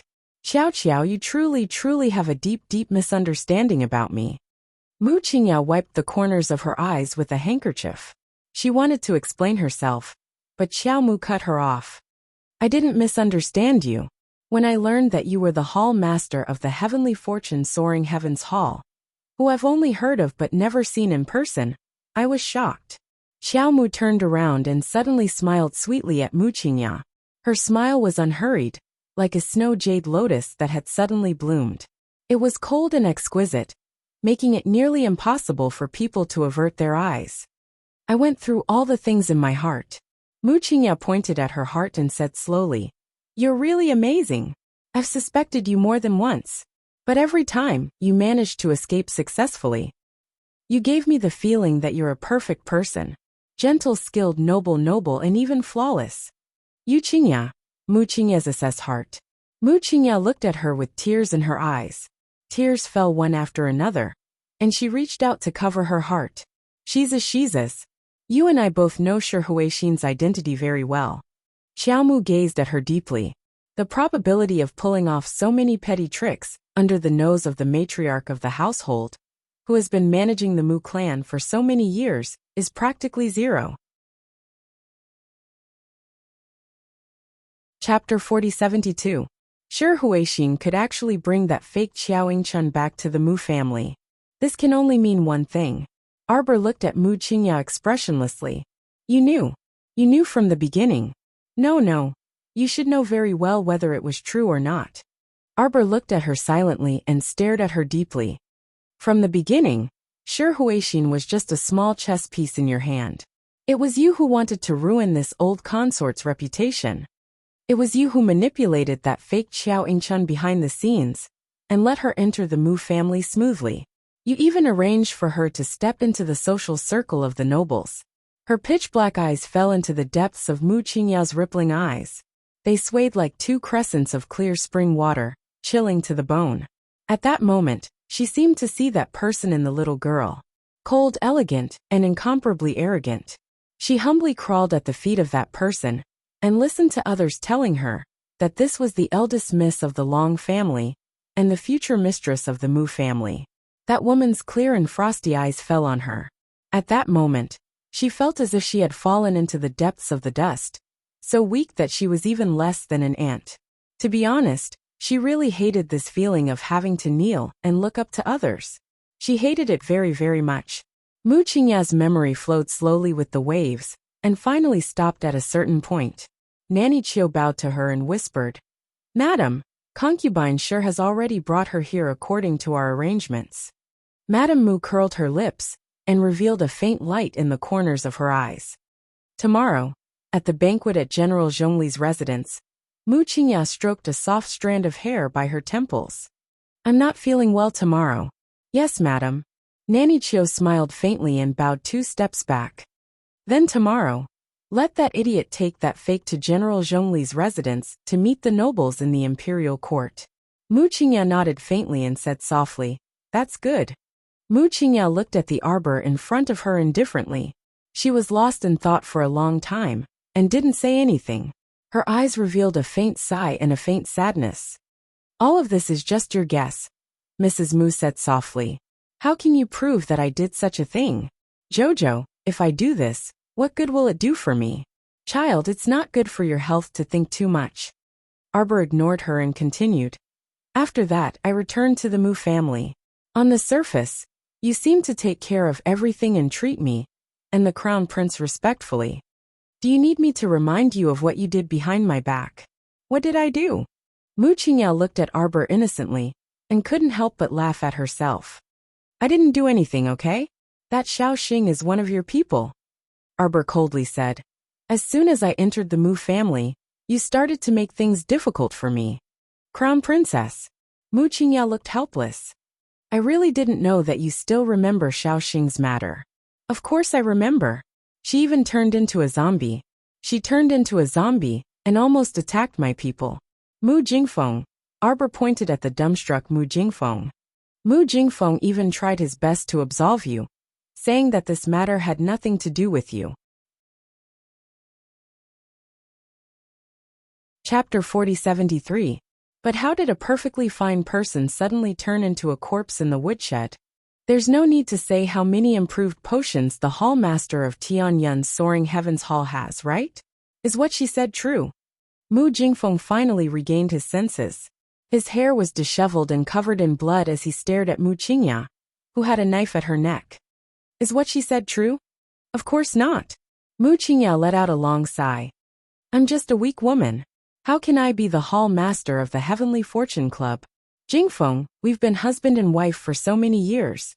I do hate you for forcing me against my will back then. But all these years, what I've done for you, what I've done for the entire Mu family, what I've sacrificed over 10 years of my youth, what I've done for this family, can't you see it?"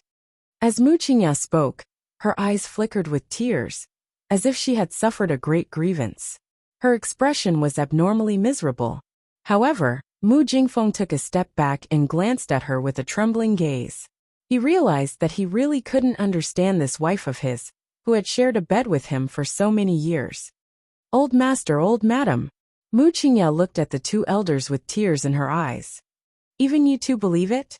You believe that I'm a member of that evil cult? You believe that I, Mu Qingya, have done anything to let down the Mu family? Old Madam heaved a long sigh, and her gaze swept toward Xiao Mu. Xiao, is there a misunderstanding? There's no misunderstanding, Arbor said indifferently. She had never thought that these people from the Mu family would stand by her side, nor did she think that someone from the Mu family would be able to stand by her side.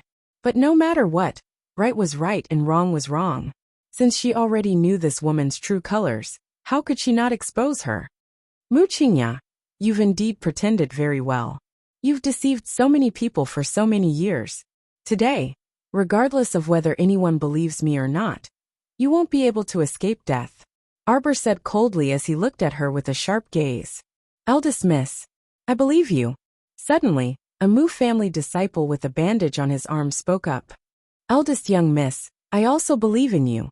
Another Mu clan disciple nodded heavily and said, There's no need for eldest miss to lie to us. Yes, eldest miss risked her life to save our Mu family. There's no need for her to lie to us. Ma Shurchen raised her eyebrows slightly and revealed a faint smile. It seemed that these younger generation Mu family disciples were not stupid to the point of being incurable. Mu Xingchen turned to look at his younger sister, then at the group of youths from the Mu family, who were still in high spirits, even though they were covered in injuries. He couldn't help but reveal a faint smile. Arbor turned around expressionlessly and looked at Mu Qingya. After little Xing turned into a zombie, you cooperated with Nie Yaoguang to spread rumors. They said that monsters appeared in the Mu clan because the crown princess, the source of the disaster, had returned to the divine land. Mu Qingya turned her head slightly and looked coldly at the little crown princess. It's a pity that this rumor was suppressed by me before it could spread. Your plan failed again. Arbor looked coldly at Mu Qingya.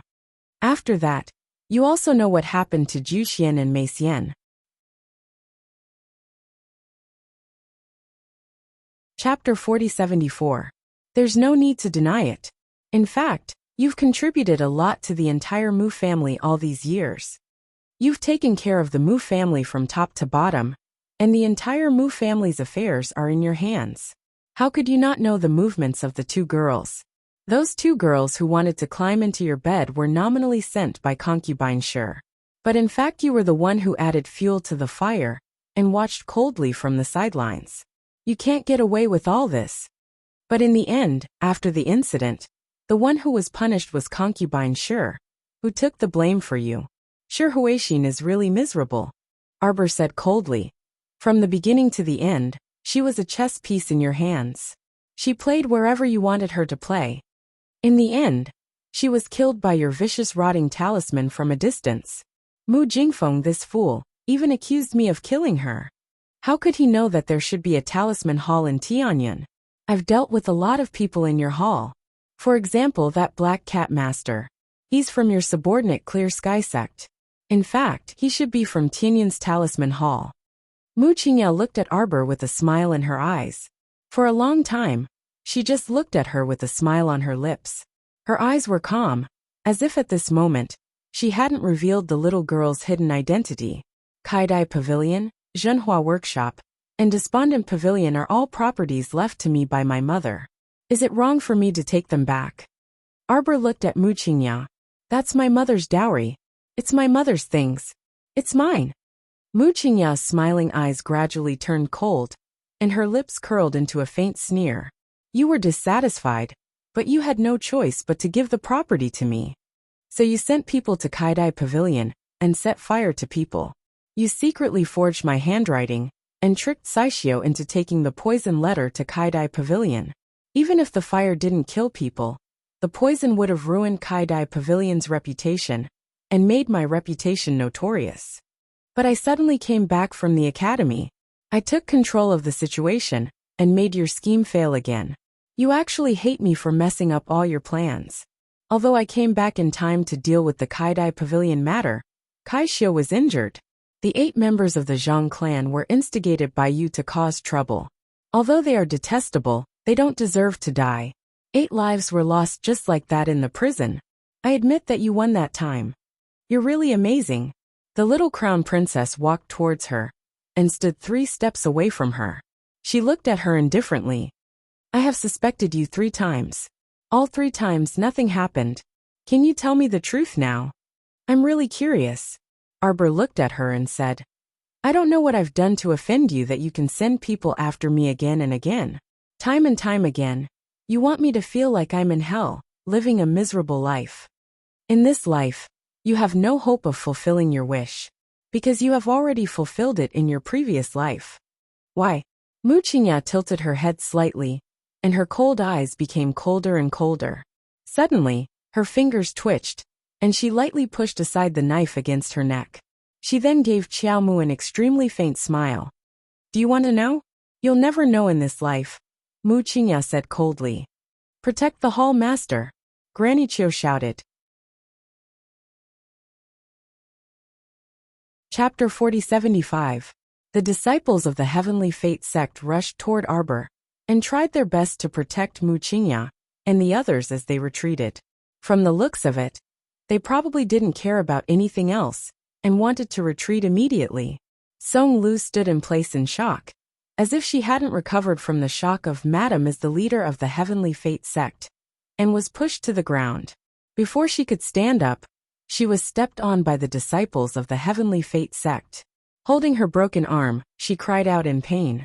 The disciples of the Heavenly Fate sect carried the pale-faced Mrs. Hua, Mu Roqin, and the others and retreated as they fought. Countless rays of spiritual qi of various colors collided in the air, making buzzing sounds. Arbor looked coldly at the disciples of the Heavenly Fate sect, who were holding other people's families hostage. With a wave of his hand, countless arrows flew down from the roof. The arrows were accurate and powerful. Each arrow pierced through the neck of a disciple of the Heavenly Fate sect, knocking them to the ground and killing them instantly. Wuxia said coldly, use them as shields. Mrs. Hua was horrified to find that she had been lifted up in the air, blocking the heads of Wuxia and the others. If there were arrows flying down from the sky, they would definitely turn her into a hornet's nest. Mother! Mother! The young masters of the 5th branch were so anxious that they jumped up and raised their swords to charge forward. But they were stopped by the disciples of the Heavenly Fate sect in the front row. Crown Princess, Wuxia said coldly. Wuxia said coldly, you don't care about the lives of 20 to 30 women here? Let us leave this place in exchange for these people's lives. Wuxia said calmly and elegantly. She didn't have the feeling that she was forced into a desperate situation, and had no way out. Even at this very moment, her identity had already been exposed, and she was seen clearly from head to toe. She still acted like an elegant and dignified madam. She was calm, and her eyes were cold and indifferent. She didn't give off the slightest feeling of being seen through. She was so calm that Emo Lien and the others couldn't help but look at her in a new light. For an ordinary woman to become the leader of the Heavenly Fate sect, it was definitely not due to luck. She was capable. In fact, except for the fact that this woman had no cultivation, her mind, judgment, and even vision were very shrewd and unique. Far better than those women raised in boudoirs. Let them go, Arbor said coldly. Wuxia sneered. Do you think I'm a fool? Now that I've released her, I'll let you do whatever you want without any cover. You don't have a choice. The young crown prince consort's icy voice weighed down on everyone present, causing their hearts to sink. If I can't live, then why should I listen to you? Wuxia sneered and pressed the dagger in her hand against Madame Wu's neck. All of you back off. Retreat to the middle court. Now. Arbor's voice to the Heavenly Fate sect. To the heavens to her to the ground twos to head to the Heavenly Fate sect. Madam, sex to kill, sex to kills, I've said it before. Today, all of you will die here. Arbor interrupted sex words indifferently, and said word by word. No one can leave unscathed after disturbing my mother's sleep. Wuxia, who had been as calm as ever, finally cracked her expression. Are you really so ruthless and decisive? You don't care about their lives at all? Chapter 4076. Arbor raised her eyebrows and sneered. You think they can keep their lives after you take them away? Are you naive, or do you think I'm naive? Xiaomu's small hand that she had raised clenched slightly. The people that you have captured will either become targets for you to blackmail the Mu clan within the future, or be modified for your own use. Are you stupid, or do you think I don't know what you're planning? Arbor put down her little hand and said sternly, "Shoot. Everyone from the heavenly fate realm will die here today. Don't leave a single one alive." Mu Qingya's eyes narrowed, and anger finally appeared in her cold eyes. "Protect the hall master and retreat." Nanny Chio's roar shook the sky. She used a silver hook to deflect the arrows that were flying toward her. She was about to grab a girl from the Mu family and place her in front of Mu Qingya. Just as she was about to grab a girl from the Mu family, a shrill cry came from the sky. Chio Mama immediately felt a tearing pain in her arm. She looked down and saw that Qing Wan had torn her hand apart with a claw and directly took the miss of the Mu family, who she was pulling away from the battle. At the same time, 3 phoenixes flew out of the sky. Yes, there were 3 phoenixes. Everyone looked up with a dumbfounded expression. A red, a purple, and a black bird flapped their wings rapidly and swooped down from the sky, scattering the crowd of heavenly Kismet cultivators who had gathered together. Madame Hua, Mu Rochin, and the others were caught by the claws of 2 phoenixes. With a rip, a small piece of their sleeve was torn, and they were pulled away from the others. Mu Qingya's eyes instantly darkened, and she angrily rebuked, "Don't panic, don't mess up the formation, and hold on tight." Screech. In the blink of an eye, the blazing blood phoenix flapped its wings and spat out a line of fire towards the feet of the heavenly fate disciples. Nanny Chio grabbed Mu Qingya's arm. Ignoring the fact that her hand was still bleeding, she pulled Mu Qingya 2 steps back and kicked away Tsong Lu, who was standing in front of her. Then she quickly retreated. "Nanny Chio, madam! Madam!" Tsong Lu's face was full of fear. He struggled to get up from the ground and limped forward 2 steps. Suddenly, an arrow pierced through his heart. With a face full of pain and despair, he stretched out his hand in the direction of the 2 people leaving and fell heavily to the ground. She probably never thought that she would die like this. Her eyes were wide open, revealing a hint of unwillingness. Nanny Chio didn't even have time to look at Tsong Lu. She just shouted, "Protect the hall master and retreat." Beside her, Thorny Rose also recovered from her shock. She swept a glance at Mu Qingya and indifferently curled her lips. She grabbed Mu Jingfeng, who was still in a daze, and giggled. "What, are you dumbfounded? Why aren't you leaving? Are you waiting for them to counterattack?" Now she could see that the little girl was really capable. No matter if it was the divine bird Qing Wan or the 3 divine phoenix beasts, it was already an amazing thing for an ordinary cultivator to have one of them. Let alone this girl actually had 4 of them. Not any random Xiozha could contend against him. Without absolute strength and wealth, Tisk, wanting to kill this little girl was probably a fool's dream. Chapter 4077. Not to mention Mu Qingya, who didn't have any cultivation. Even if the hall masters of other halls were here, they would definitely suffer in the hands of this little girl. So a wise man submits to circumstances. It was best to leave quickly and avoid suffering such a great loss. Tao Wei quickly retreated with her people. Although the ordinary heavenly fate disciples were all quite strong, how could they be a match for the well-trained Hades court guards? After shooting a round of arrows from the tall building, they immediately jumped down from the roof in perfect coordination and directly engaged in a purge of the heavenly fate disciples. The 4 divine beasts, Qing Wan, Huofeng, and the other 3 divine beasts, were even faster in their rescue operation. In a matter of minutes, they rescued more than 20 female members of the Mu clan, who were originally held captive by the heavenly fate disciples. After Mu Rockin was rescued, her snow-white little face was as pale as a sheet of paper. While Mu Yuanyuan and Mu Lixiang were fighting the enemies, they quickly moved to her side and held her up. They asked with concern, "Rockin, how are you?" I'm fine." Although Mu Rochin and 5th Madam were a little frightened, their complexions were a little unsightly, and their bodies were more or less injured. Compared to the scene they had imagined in their hearts that they would die here today, these small injuries were nothing. "You go kill the enemies. Don't worry about us," Mu Rockin hurriedly said. They really had to thank the little crown princess for today's matter. Although the little crown princess looked cold and emotionless on the surface, she had already ordered Qing Wan and Huofeng to rescue them when she gave the order to shoot the arrows. The two sides fought fiercely. The Heavenly Fate disciples fell one by one under the counterattacks of the Mu clan disciples and the Hades court guards. Nanny Chio couldn't care too much at this time. Under the protection of a group of people, she protected Mu Qingya and retreated toward the back mountain gate of the Mu clan. Nanny Chio. Mu Qingya held her blood-stained arm, and her eyes moved slightly. "I'm fine, madam." Nanny Chio's face was cold as she said in a deep voice, "These small injuries won't take this old servant's life.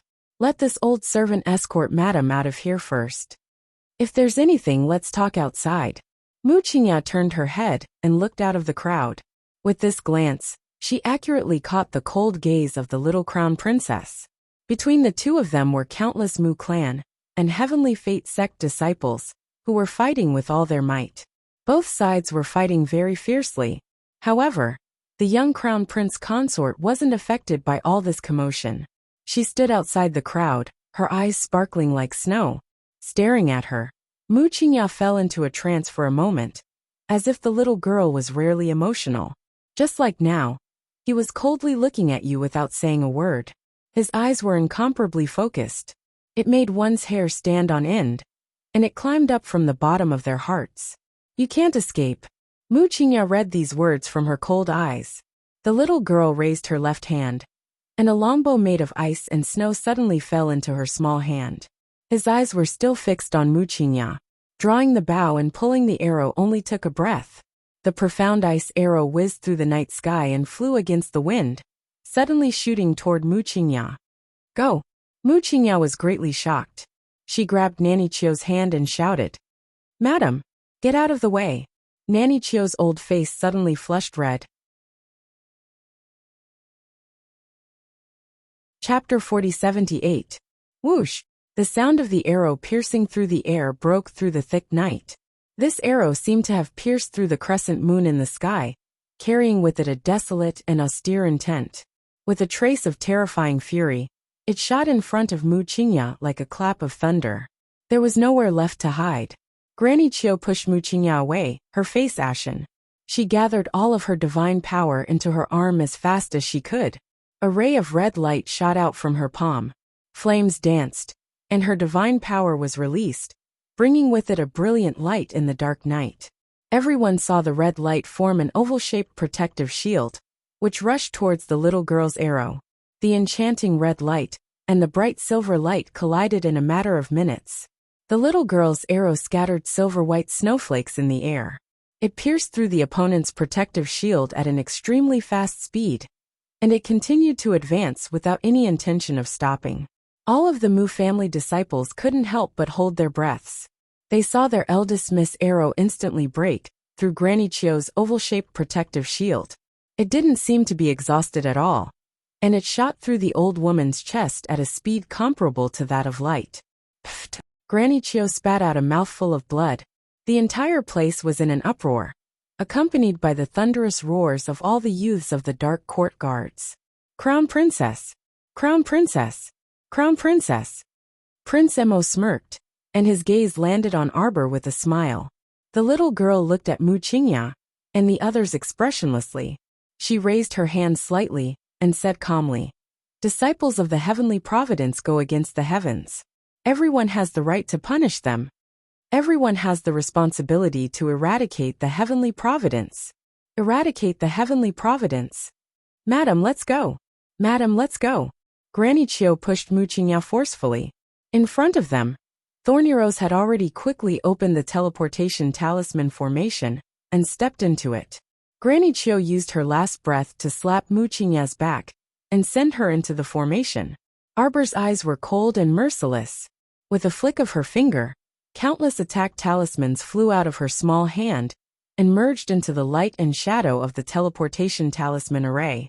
Although the transportation glyph array had quickly brought Thorny Rose, Mu Jingfeng, and Mu Qingya away, everyone could still hear several howls of anguish that varied in intensity. Presumably, the people in the formation were more or less injured. Arbor looked coldly in the direction they left and spat out a word. Chase! Prince Mo's figure flashed and lifted the dying Nanny Chiao. Without waiting for him to speak, Mama Chiao coldly stared at him. Her neck moved slightly, and her head suddenly drooped down. Emolian looked down and saw a smear of black blood dripping from the old woman's mouth. It was obvious that she had taken poison to commit suicide. What a loyal and unruly old servant, Arbor coldly said. Then, she took out a soul-summoning talisman and lifted the old woman's soul out without another word. After Nanny Chiao's faint soul was lifted out, she couldn't help but shiver when she saw the cold and lonely little girl in front of her. At this time, she was still a bit confused. Seeing Arbor standing in front of her, she was a bit confused. Was she alive or dead? I'll let you see what will happen to the madam you wholeheartedly protected, Arbor coldly said. The person I, Arbor, want to kill won't live for long. You definitely won't be able to protect her. Chapter 4079. The little girl's fingers tightened around Granny Chiao's soul. Her eyes were like thousand-year-old ice, cold and distant. Don't worry. I won't let her die so easily. After all she owes me, I'm afraid she won't be able to repay me in this lifetime. The little girl stared coldly at Granny Chiao in her hand, and said coldly, in this lifetime, I want her to beg for death. At this moment, the Heavenly Fate sect's disciples had all been eliminated. Only the Mu family's disciples and the Nether court guards were left. Everyone was silent. Only the little girl's cold and resolute voice sounded in their ears. It was bone-chilling and indifferent. The pitch-black flames rose behind them and swept away the corpses of the Heavenly Fate sect's disciples. Even the souls of the Heavenly Fate sect's disciples were burned clean. Not even their bones were left. Arbor shot out several teleportation talisman arrays. Holding Emolien's hand, he led the group of Nether court guards and disappeared in front of everyone. The heaven-level teleportation talisman array could teleport up to 500 people at a time. The distance was up to 500 kilometers. One of the Mu family's disciples gritted his teeth and rushed into the teleportation talisman array with his sword. Soon after, 100, 300, 500 Mu family disciples followed in batches and ran over. Mu Xingqian's eyes flickered. He looked back and exchanged glances with the old master. Then he quickly followed. Although the old master was also in a sorry state and covered in blood, there was an indescribable joy in his expression. He watched as the Mu family's juniors rushed into the talisman array without fear of death. The old master suddenly burst into laughter. The great elder, the second elder, and the others beside him also laughed. Although each of them had more or less wounds on their bodies, they were barely holding on at this time. Their bodies were extremely exhausted. However, they had never felt so happy before. There was no other reason. After this battle, the entire Mu family seemed to have been twisted into a rope. Their cohesiveness had reached an unprecedented level that had never been seen before. Whether it was the old master or the elders, they were all very clear. It was the little girl who brought these people together again. It was the little crown princess who reignited the fighting spirit of the Mu family. It reignited the courage and bravery in their bones. Just now, they hadn't said a word, but had followed the figure of the little crown princess as she left. They were all in a sorry state, so tired that they might not even be able to lift their swords. However, the old master and the elders had never felt that the Mu family's juniors were extremely pleasing to the eye like today. Their backs were straight, and their eyes were unwavering. They looked like the descendants of the Mu family. The second elder's smile pulled at the wound at the corner of his mouth. He grimaced in pain and sighed. I finally understand why Ancestor Zhaoyang must rely on this little girl to be the patriarch. The ancestor was indeed the ancestor. His eyes were indeed sharp and experienced. This was because he had long seen that the Mu family really had to let the young lady be the person in charge in order to restore its former glory and splendor. Only eldest Miss could bear such a heavy responsibility and shoulder the faith and hope of the entire family. At this point, it could be said that the entire Mu family was wholeheartedly convinced by the little stoic. The little stoic naturally didn't know about this change.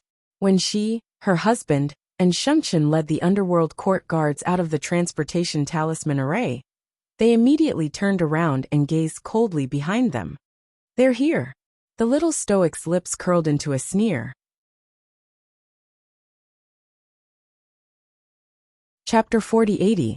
Did they think they could slip away from a heaven-grade great talisman master with a transportation talisman formation? Too naive.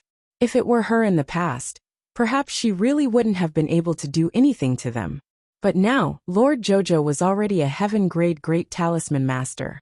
He knew the flow of talisman power, the control of talisman power, and the depth of talisman power like the back of his hand.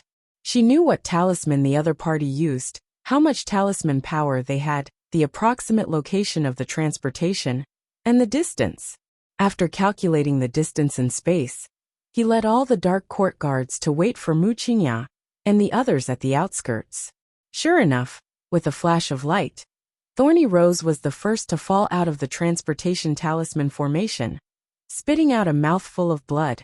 It was obvious that the wave of attack talismans from earlier had caused a series of commotion in the narrow transportation space after falling into the formation, causing everyone to be heavily injured. Arbor stood there with cold eyes and looked at Wuxia from a distance. Wuxia was sent into the formation by Nanichio's palm strike and was also shaken by the attack talismans. She was obviously injured, but the problem was, her complexion actually looked better than Thorny Rose's. Arbor looked her up and down a few times before nodding and saying, as expected of Soaring Heavens Hall's Hall Master, even though you don't have cultivation, you still have a lot of defensive talismans and defensive spirit artifacts on you. Wuxia covered a bloody wound on her arm and calmly looked up at Arbor. She sighed softly and said, Jojo, you are indeed powerful. Arbor nodded again. If I wasn't powerful, I would have been killed by the clear sky sect people you sent on Seikong planet. I really didn't expect that a woman like you could make Shuntian Prefecture's prefecture lord, Gung Pengqing, so devoted to you. Arbor looked her up and down curiously. You are a woman without cultivation. What right do you have to do this? I am also very curious. It's good for people to be curious. Wuxia smiled faintly. Her expression was distant. But a person's curiosity may not always be satisfied by others. Arbor sneered. When Rowan has been scheming against me and my family since the beginning. Unfortunately, he didn't succeed. After that, Priest Diyu, Fan Xioha, Fan Gu, the three dwarf brothers, let me think, and Old Monkey Brother too, Tan Fa from the Clear Sky sect, there are too many. Arbor sighed. Look, how many people did you send to deal with me? And what did you get in the end? Nothing. You can't deal with me at all. At least in her life, she had never suffered a big loss in the hands of Wuxia. Could this be attributed to the misery of his previous life? So that she could gain experience in dealing with enemies? Arbor raised his eyebrows in self-mockery. His eyes flickered, and there was a hint of loneliness in them. Why? There aren't so many whys in this world. Wuxia sighed. Just like you. I also want to know why you seem to be blessed by God. You seem to be able to see through my intentions, my actions, and the people I send every time. They seem to be useless to you. Arbor was taken aback. A faint, cold, and desolate smile slowly blossomed on his lips. What you said makes some sense. Who doesn't have a little bit of secret on them? Wuxia, although you have no cultivation, you have a special ability, right? I'm so sleepy that I want to smash my computer. Chapter 4081. Wuxia smiled faintly at the little girl and said faintly, I'm really curious about you now. Look at you. You're just a little girl. How can you be so capable? You're indeed not an ordinary person. Wuxia smiled and raised her hand to tidy up her slightly messy hair. When you returned to the Mu family, I couldn't make you disappear from the family immediately. From then on I lost. At that time, you asked me for the management rights of the Kaidai Pavilion, the Despondent Pavilion, and the Precious Painting Workshop. Of course, you didn't do anything wrong. These were originally your mother's businesses. But was I wrong? All these years, I've been taking care of those shops. I made them prosper, and that's why they're where they are today. You're great. The moment you came back, you stretched out your hand and completely overruled all my efforts over the years.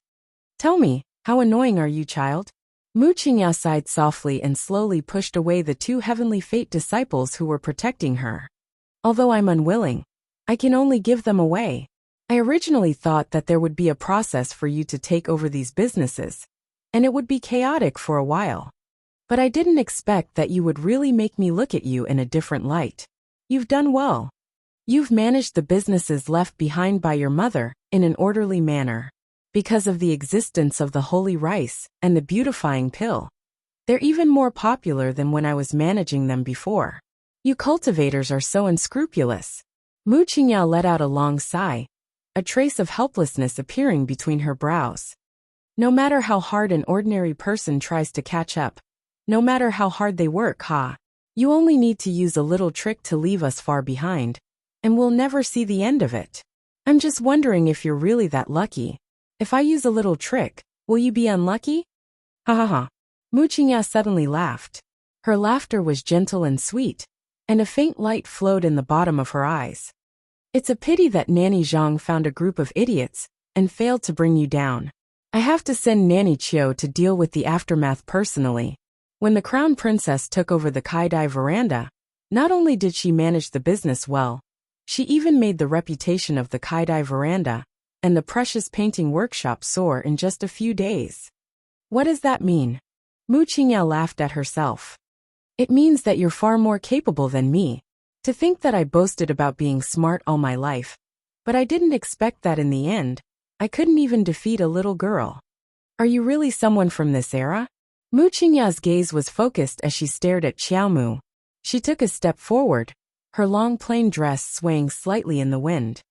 Could it be that I made a mistake from the start? Mu Qingyao looked deeply at the young lady in front of her. Her words were long and leisurely, with a hint of softness at the end.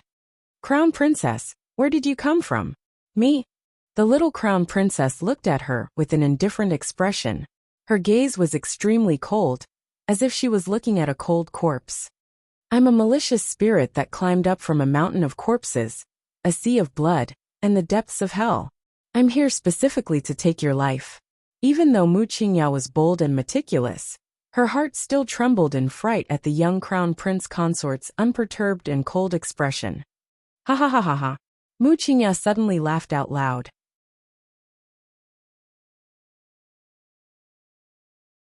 Chapter 4082. Pursing her red lips, Mu Qingyao looked at Arbor and nodded with a smile. She stretched out a slender finger and pointed in Arbor's direction. Crown Princess, you're definitely the most interesting person I've ever seen in my life. You're also very interesting, Arbor said coldly. Your special ability is in your eyes, right? The little Crown Princess stretched out her finger and drew a curve in front of her eyes. Your eyes can monitor me from afar, right? Isn't that right? Why do you say that, Crown Princess? That day, I put the magic eye on you. You knew that I was already suspecting you, Arbor said indifferently. You deliberately put on a show to confuse me. It was that show where you pretended to worship my mother in the secret chamber and cursed the dragon to keep his promise. It made me feel that you should be standing by my side. Mu Qingyao smiled, but didn't say anything. The scene of that day flashed through his mind, when she activated her special ability and found that the little girl had thrown a magic eye on her to monitor her. She already had a plan in mind. At that time, she patted Nanny Qiu's hand and drew the word memorial on her palm. Nanny Qiu had worked with her for many years, and they had worked together many times in the sacrificial scene for Long Chuyen. Naturally, she could understand what she meant immediately. Thus, Nanny Qiu immediately cooperated with her and put on another sacrificial scene. They worked well together and truly bewitched the little Crown Princess. When they went out, the maid who splashed the water had been arranged early in the morning. The magic eye was naturally useless when it got wet. After changing out of the wet clothes and burning them, they could safely survive this crisis. Mu Qingyao was very attentive. After this incident, she became more respectful and obedient to the little Crown Princess. One couldn't find any fault with her at all. You're indeed very capable, very capable. Xiaomu nodded dryly. But no matter how perfect a person is, they will still reveal their flaws in the end. No one is perfect. Arbor glanced at her and said, Your attitude towards Mu Rochuan makes me very puzzled. If she could be so cruel to her own daughter, how could she be so attentive to the daughter of her good sister? You actually hate my mother, don't you? I didn't. You do. Arbor interrupted her coldly. My mother's talent is outstanding and her status is noble. You don't have these. Huh? Wuxia couldn't help but sneer. Do you think I'm such a shallow person? Would you hate her for a noble status and an illusory talent? Yes. The young crown prince consort nodded in full agreement.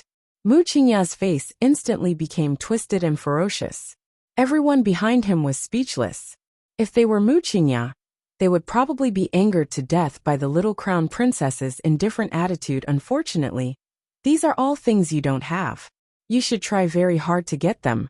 But in this lifetime it's probably impossible. Shut up.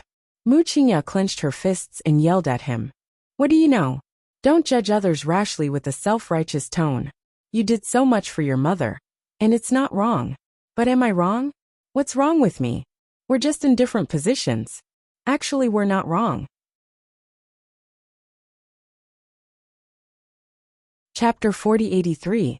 Different standpoints. Different standpoints. Arbor snickered. I, Arbor, will not be like a mad dog that bites others for generations to come just because we have different standpoints. Ask yourself honestly, from Sikong Planet to Shuntian Prefecture, and then to the Divine Province. How many times have you dealt with me along the way? You instigated Shuntian Prefecture's Prefecture Lord, Gung Pengcheng, to deal with me when I was 7 years old on Sikong Planet in the Lower Star Domain. You arranged for Wen Rawan to interfere with my life and my family's lives with the intention of controlling my life and wanting me to live a life worse than death. All of these schemes suddenly collapsed after I met Emolien and joined the Holy Water Sect. You're done for. Xiaomu held a black ferrule horizontally in her hand as she stared coldly at Wuxia. The countless pursuits and schemes that followed were merely because you wanted to make a comeback. You completely failed. You succeeded in your previous life. Arbor coldly looked at her. You can no longer control my life. You made me extremely miserable in my previous life. How I want to live and how I want to walk is entirely up to me to control my own future. How much blood and tears have I paid for this? In her previous life, she didn't even know that she was originally a daughter of the Mu family. She didn't know that this world was so vast. She also didn't know that her biological father's second wife used so many disgusting and despicable methods to deal with her, to prevent her from regaining her original identity, and to prevent her from setting foot on the fertile land of the 3 provinces continents. Right now, she even suspected that this Wuxia was a psychopath with a twisted mind.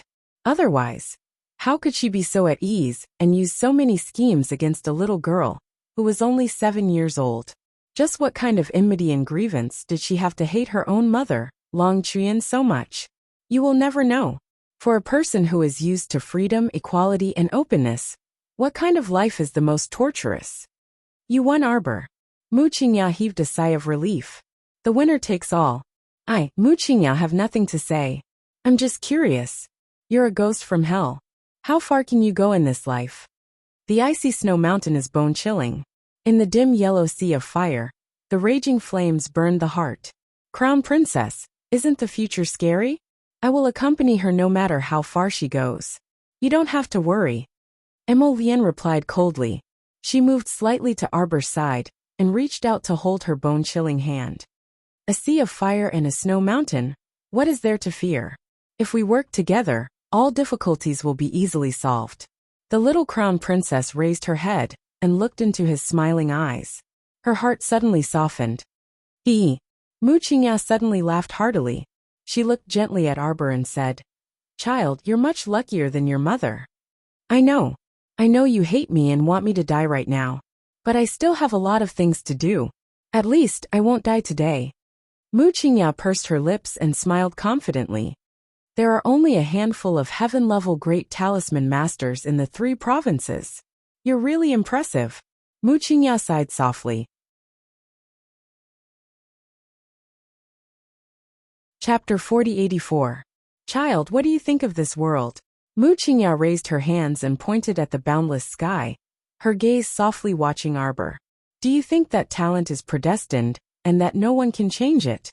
Are people born into noble families truly rich and powerful? and are favored by the heavens and earth? No. Mu Qingya looked at them firmly. Everything is possible in this world. Everything can be changed. This is the meaning of the heavenly fortune's existence. Since the heavenly Tao can't be fair, just and free, then let us, the heavenly fortune, create these. We are ordinary people, but we weren't ordinary from birth. Mu Qingya faintly stared at the little crown princess and resolutely said, "What we don't have, we can create with our own hands. We can strive for it." Who said that we must be determined to struggle for survival at the lowest level of society our entire lives? What's there to be afraid of if we don't have status? We can create the heavenly fortune and let it rule this entire world. What's there to be afraid of if we don't have talent? We can create talent. Let ourselves become people above others. We don't need to be oppressed by the unfairness of this world anymore. The heavenly fortune is the hope of all of us ordinary and poor people. No matter how you noble families suppress it, how you exterminate it. What should rise will always rise.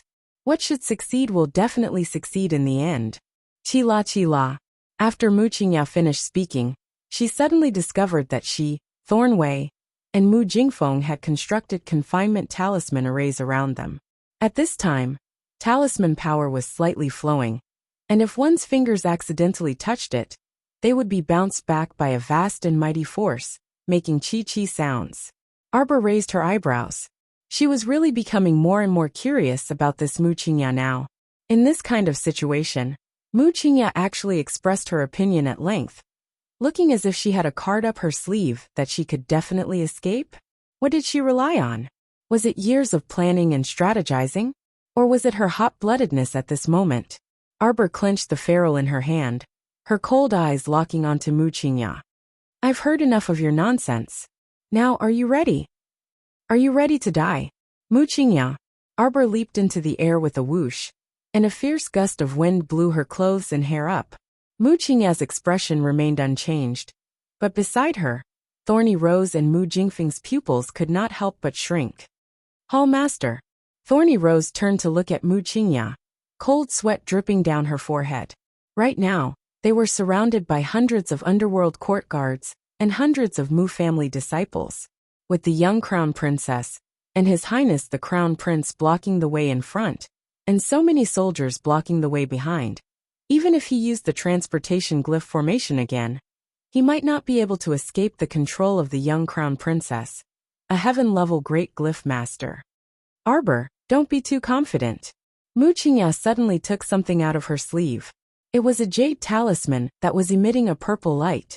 Suddenly, it broke through the confinement talisman formation around him and shot into the air, emitting a faint purple light.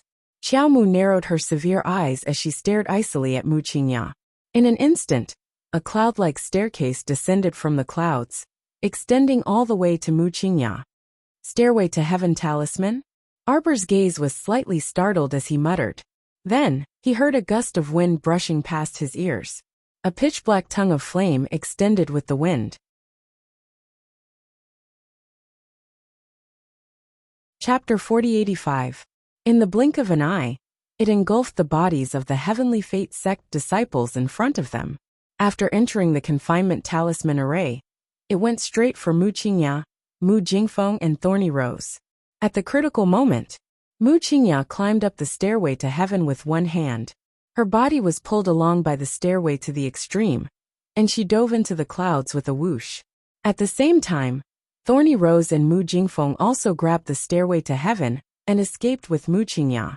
However, they escaped quickly, and black fire chased after them very quickly.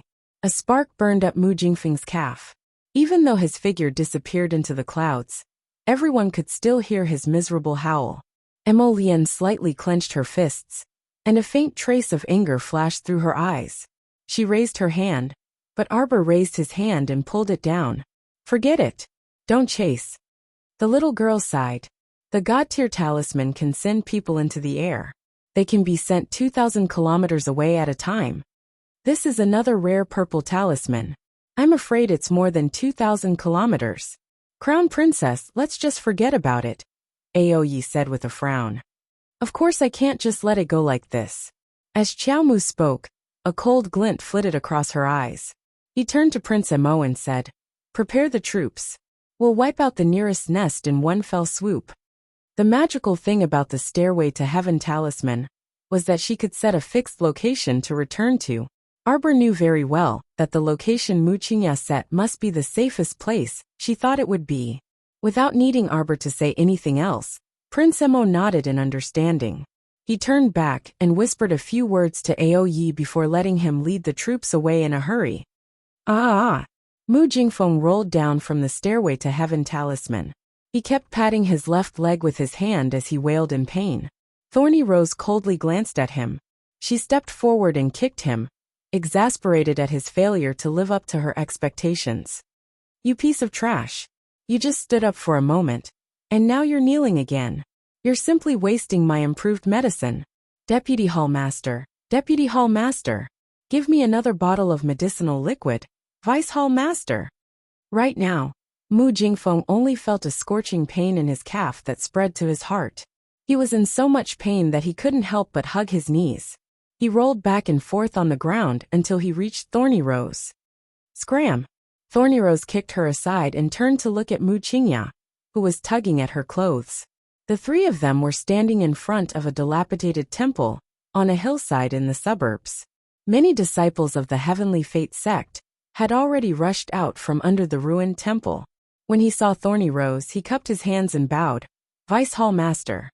They didn't seem to know Mu Qingya, the Hall Master of the Soaring Heavens Hall. Their eyes were filled with vigilance and curiosity as they sized up the woman who was flinging her outer robe. "Hall Master Mu, what are you doing?" Thorny Rose speechlessly looked at Mu Qingya. In her heart, she actually looked down on this Hall Master, who had no cultivation at all. But at least on the surface, he could not show the slightest bit of disdain. After all, this was someone who could casually take out a divine-rank jade talisman. There was no need to doubt her identity. Mu Qingya turned around and pounced at Thorny Rose. She reached out to tear off her outer robe. Although her expression was calm, her tone was slightly hurried. "Take off your outer robe." And his. "Take it all off. Everyone prepare to evacuate this stronghold. What are you still standing there for? Hurry up and do it."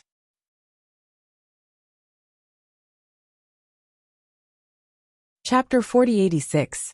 When Mu Qingya flung off her outer garment, an inconspicuous little black butterfly emerged from Mu Jingfeng's hair and flew up with a flap of its wings. Thorny Rose's outer garment was hooked to the long skirt inside. If it was torn apart, she would be stripped naked. What would become of her, the great Deputy Hall Master, in broad daylight?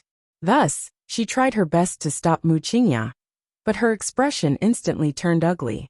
"Hall Master Mu, can you tell this subordinate why this is?" "There's no time to explain.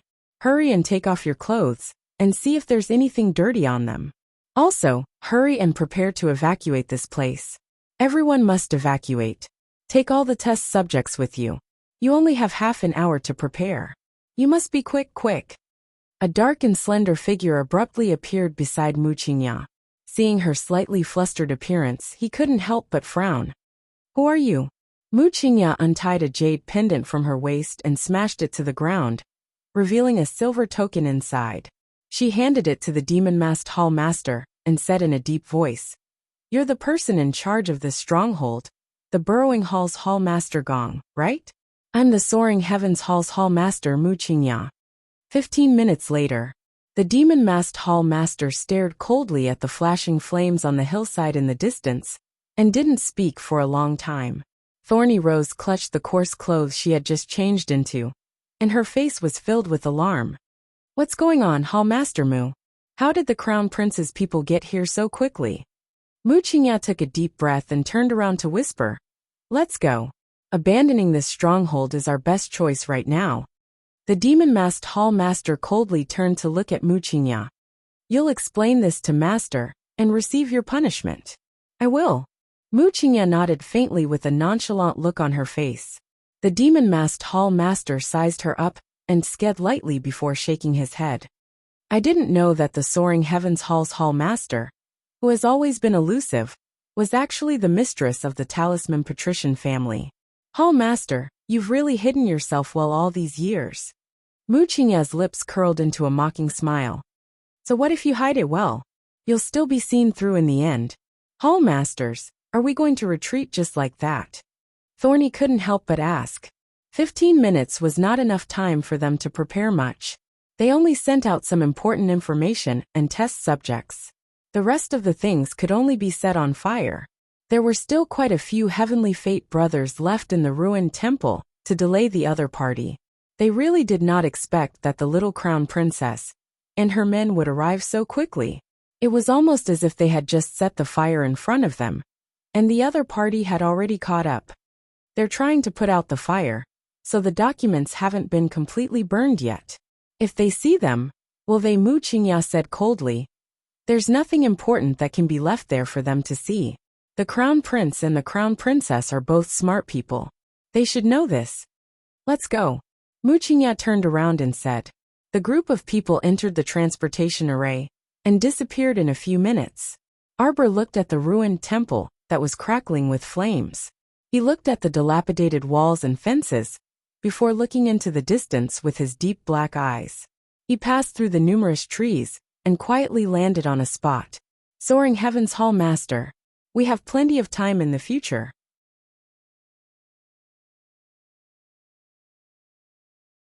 Chapter 4087. Inside the Mu residence's main hall, a chaotic clamor could be heard. Prince Emo and the little crown princess sat side by side at the head of the hall, expressionlessly looking at the people who were forced to kneel in front of them. Their gazes swept past Mu Jingxing, Qiushi, Mu Erkshu, and Mu Ruyan. Crown Princess, it was him. It was Second Master, who let them in through the front door. We saw it with our own eyes. There's not a word of falsehood. Old Master Mu coldly looked at the second branch's group and couldn't help but angrily shout. Jingxing. You actually did such a thing? Father. Qiushi hurriedly knelt and cried out for being wronged. Father, how can you believe that our second branch betrayed the Mu family, just based on a few juniors from the side branches adding fuel to the fire? No need to quibble anymore. Ever since you were attacked by the harpies last time, Father sent people to keep an eye on you. No wonder the incident last time was so strange. That night when your second branch was on duty, the harpies entered the Mu residence as if they were entering a deserted place. Mu Jingyuan coldly said. Third brother, what do you mean by that? Mu Jingxing was furious. Mu Jingyuan didn't waste time with them and directly threw 2 jade talismans in front of them. Take a look. Don't say that a few juniors wronged you. Mu Jingxing's body trembled slightly, and he looked at the jade talismans on the ground with some horror in his eyes. You should have seen the image jade talisman made by Jojo on the day of concubine Shi's death, right? Second uncle. What else do you have to say? Mu Xingchen sat in the seat below Mu Jingyuan and stared coldly at Mu Jingxing's family. Wronged, this is wronged, Mu Jingxing angrily said. This is simply framing us. Framing us? Mu Xingchen sneered. He raised his hand and sucked the image talisman into his hand. A trace of divine power entered it and opened the jade talisman's image. It clearly recorded how Mu Jingxing and Mu Erkshu sneaked to the Mu residence's mountain gate, put away the talisman array at the gate, and opened the gate to welcome Mu Jingfeng's group. Second uncle, you still want to continue quibbling? Just as third uncle said, ever since the incident with the harpies, we have been keeping an eye on your second branch. Now that we have witnesses and material evidence, I really don't understand where you get the face to continue to complain in front of us, and even try to absolve yourself of the crime. Mu Jingxing looked at Mu Xingchen's cold expression, and his body involuntarily trembled. He suddenly shouted, Can you blame me for this? Are you going to blame me for everything? You forced me to do this. You forced me to do this. Mu Jingxing yelled angrily. His hands couldn't help but point at the sky and draw a picture, his face frosty. I've worked hard for this family for so many years. Can't you see how much I've sacrificed? Mu Jingfeng has fallen from power, yet you guys aren't giving me the position of the family head. Instead, we have to support this silly girl on stage. On what basis? Do you really think that all my years of hard work will go down the drain, just because of an order from my ancestor? All of you. You guys are delusional. I think you've gone mad. Elder Dao couldn't help but shout angrily. This is the reason why you betrayed the entire family? First elder shook his head with a look of disagreement. When did I betray the family? If it wasn't for the family letting me down first, why would I go to this extent?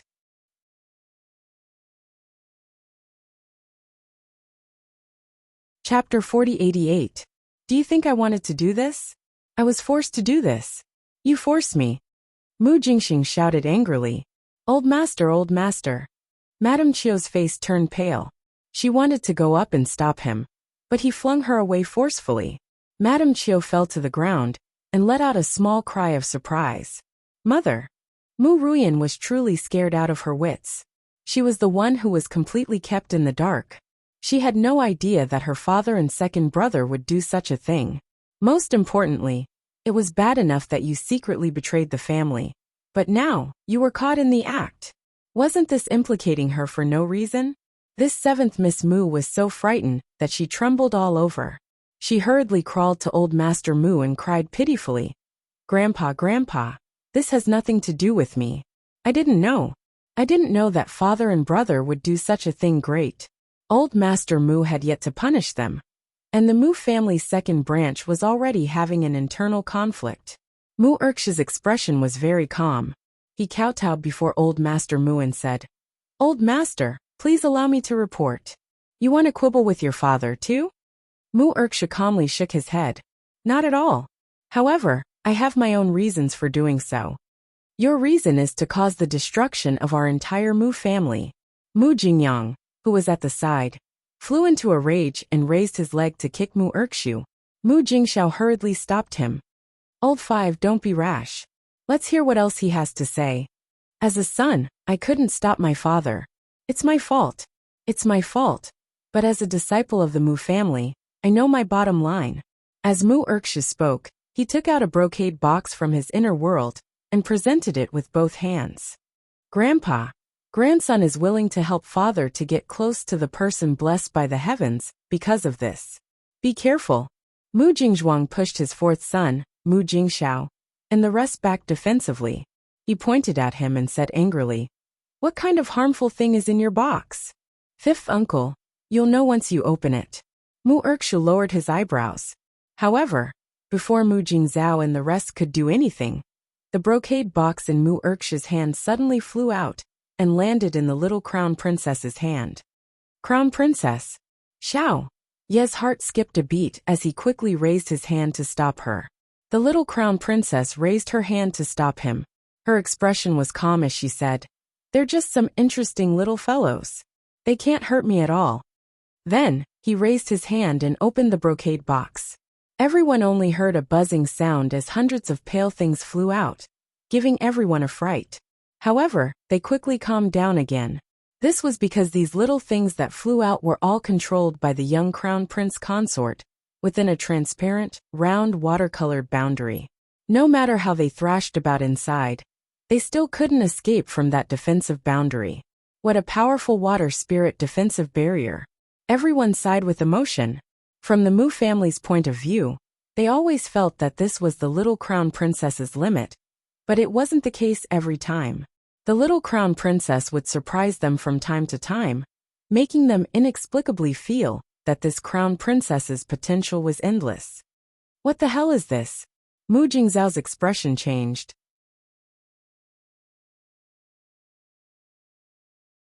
Chapter 4089. They're a batch of skeletal flying beasts bred by the All-Seers people using improved medicine. Looking at the original form of these little fellows, they should be flying beasts like hummingbirds. At this moment, their skin and flesh had long withered, leaving only a handful of pale bones. Grandfather, as you can see now, I contacted the All-Seers people to gather more information for everyone. Mu Erksha took a deep breath and kowtowed heavily to the ground. I only approached you for the sake of my family. Don't make irresponsible remarks, Arbor coldly interrupted him. A faint cold light flashed through Mu Erksha's lowered eyes. You originally wanted to release these little fellows and cause chaos by surprise, then take the opportunity to escape. Why do you say that, Crown Princess? No matter how glib your tongue is, you can't wash away the crime of following Mu Jingxing and destroying the Mu family's talisman array. Yu and Mu Jingxing went to the Mu family's mountain gate together to welcome the group of All-Seer's disciples that Mu Jingfeng brought. You killed your way into the Mu family and killed many clan members. This is definitely the truth, right? Bastard. Mu Jingzhuang pointed at Mu Erkshu and shouted angrily. Father, elders, the second branch definitely can't be allowed to stay. Mu Tsong sighed faintly and looked at Mu Jingxing and the others. He shook his head and said, Then, remove the second branch's name from the Mu family's genealogy and banish them from the capital.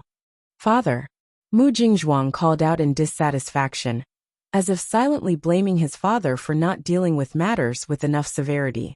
Such a great crime of betraying the clan.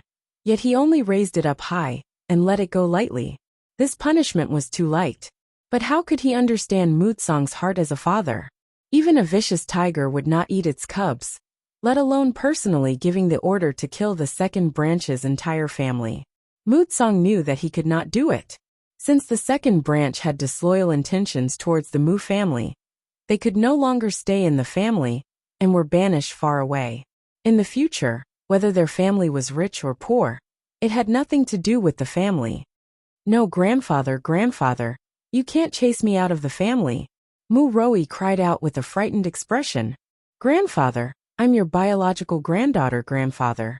Mu Tsong waved his hand and had several disciples of the Mu family drag the entire second branch out.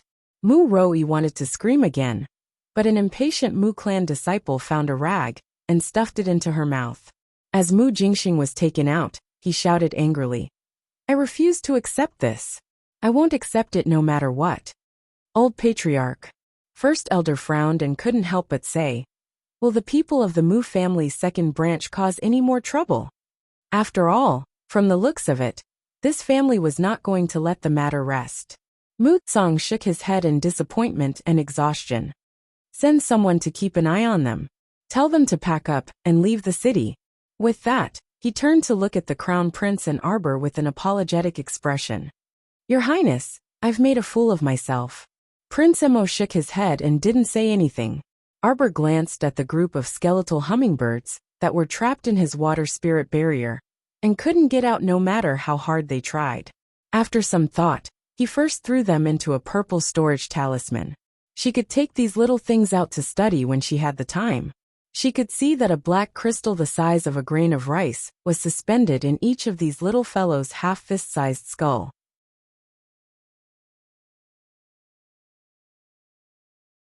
Chapter 4090. If she could peel off these black crystals and study them carefully. She didn't know if she could find a way to crack them. However, she had a lot of things to do now, so she'd have to wait until she had the time to study them. This thing couldn't be rushed.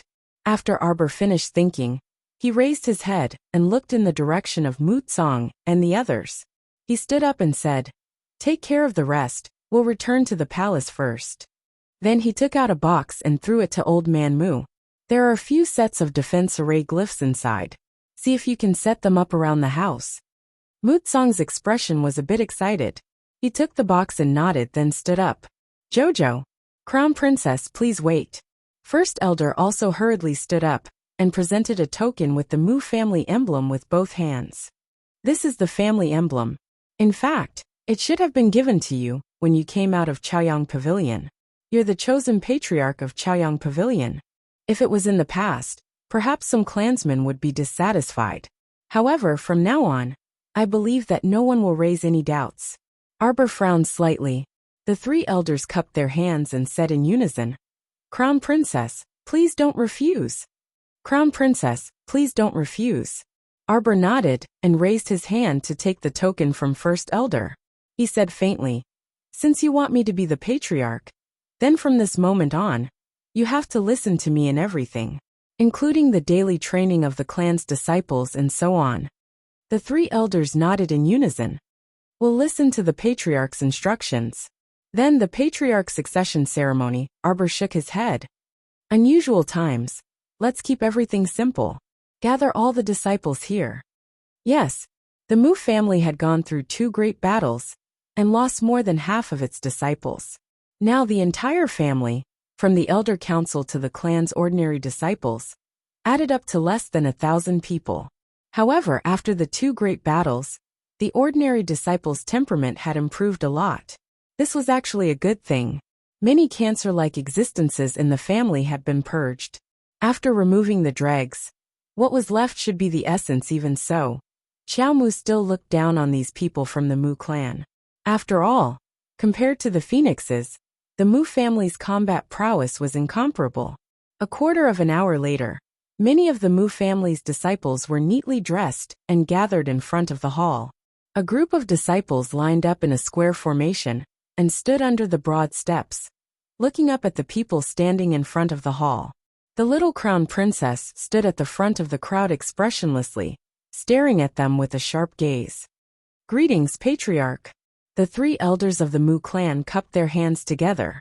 Following that, the disciples at the bottom of the stairs took a step forward in unison, kneeled on one knee, and cupped their hands in salute. "Greetings, Patriarch." "Greetings, Patriarch." The voices of the crowd of disciples were loud and clear, like the waves of the sea spreading outwards, shaking the mountain forest and slowly rippling in the air. In the darkness before dawn, that voice rose and fell for a long time. Everyone's heart was surging with emotions. Today Tianyun killed my people and trampled on my land. In the future, he would make him pay with his blood. He would pay 100 times the price. As soon as the little crown princess finished speaking, the disciples immediately raised their arms and shouted loudly, "Blood for blood! Blood for blood!" Mutsong stroked his beard and nodded comfortingly.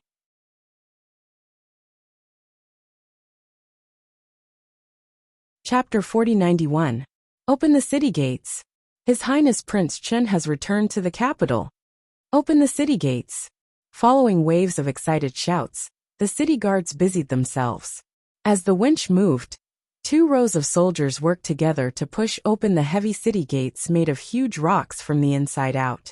Duan Yu was dressed in pitch-black military armor, and his long hair was tied into a ponytail that hung down to his waist. With a whip in hand, he strode forward on his horse. After so many days of marching, his originally porcelain-white skin now revealed a healthy wheat color. Looking at the cheering commoners on both sides of the street, a faint trace of astonishment flitted through the man's inky eyes. In his opinion, Emo Lien dispatched 1 million soldiers to station in Fengyang City to lend him a hand. Naturally, it was impossible for them to attack. However, the entire Tsang province's imperial court was unaware, and neither were the commoners. Thus, in their opinion, His Highness Prince Chen, who could persuade the Divine Prefecture army to withdraw and return home without suffering any losses in Tsang province, was simply a godlike existence. Right at this moment, Wu Yong led a group of people out of the city to welcome them. When they met, he immediately dismounted with a wide smile and went forward to greet them. "This old official greets His Highness Prince Chen. Prime Minister Wu. No need to be so courteous." Duan Yu nodded slightly. Wu Yong couldn't help but step forward in joy. The tall and slender young man beside him also stepped forward to greet him. "Greetings, His Highness Prince Chen." Duan Yu swept him a nonchalant glance. Wu Yong turned to glare at that young man and waved his hand, indicating for him to retreat. He then said to Duan Yu with a smile, "Your Highness, His Majesty sent this old official to welcome you. Let's return to the palace now. His Majesty has been waiting for your Highness since early this morning, so he must be anxious now." Duan Yu nodded slightly. "There was a small situation on the way, so we were delayed. Thankfully, your Highness returned safely. This is our entire Tsang province's blessing." Wu Yong chuckled as he mounted his horse and led the group to retreat slightly, calling for Duan Yu to go first. After the caravan advanced, the commoners on both sides of the street cheered thunderously for His Highness Prince Chen's name. Their high spirits and enthusiasm made Duan Yu feel a bit strange. If they knew the truth, Duan Yu furrowed his brows and remained silent. Behind the crowd, a blue and white palanquin had been waiting for a long time. At this moment, a soft voice sounded from the palanquin. "Xiaoju, help me out. Let's walk forward. Miss, it's too crowded here. Be careful." The maidservant disapprovingly helped her miss out of the sedan. He reached out and grabbed her arm. "Miss, it's so messy here. It's not appropriate to squeeze through. Then help me stand there." This woman was about 20 years old, She had a slender figure and fair skin. She was obviously a young lady from a large aristocratic family. "Miss, you haven't fully recovered from your injuries, so you shouldn't come up and down again."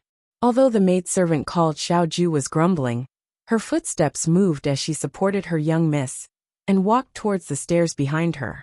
Now that Qi Liren was standing at a higher height, she could clearly see the man in the middle of the crowd, who was slowly riding his horse along the wide street. "It's really him, Xiaoju, it's really him." "Yes." Xiaoju nodded and said, "That day, when Miss finished her consultation with Divine Physician Gao and returned to the city, she encountered His Highness Prince Chun. I heard that His Highness left the city in a hurry that day because of his mother."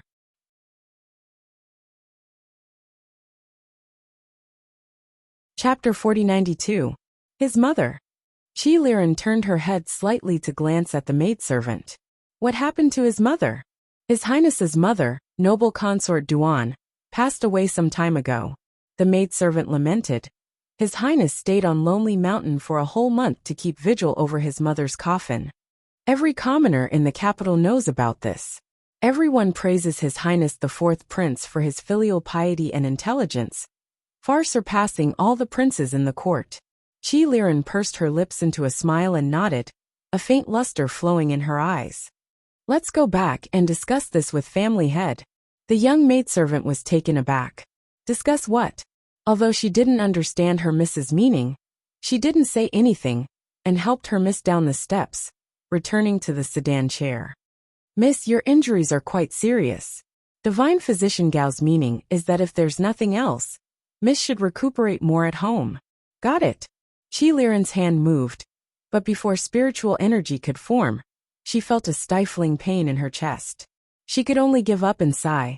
"My injuries have damaged my lungs and meridians. I reckon I won't be able to fully recover without a year or so." "Don't worry, Mississippi. With Divine Physician Gao's diagnosis and treatment, you will slowly recover." The young maidservant flattered. "You are our clan's most talented miss. You were injured because of the clan's affairs this time, so family head will definitely distribute the best pills to you." As the maidservant spoke, she helped her miss into the sedan chair. Qi Liren was being carried forward. Involuntarily, she twisted her two slender fingers and lifted the curtain of the sedan chair to look over. However, she only saw that graceful and handsome figure walking far away, leaving only a bit of the setting sun's afterglow following him. Qi Liren smiled knowingly and pursed her lips before lowering the sedan chair curtain. "Marrying should be marrying an exceptionally good man." "Your Highness, what is this?" The young man following beside left Prime Minister Wu Yong impudently stepped forward on his horse and pointed at a bulging bundle tied to the saddle. Prime Minister Wu irritably glared at that young man. Unruly withdraw. The young man pursed his lips and took advantage of the situation to retreat a few steps behind Wu Yong. "A gift for second imperial brother."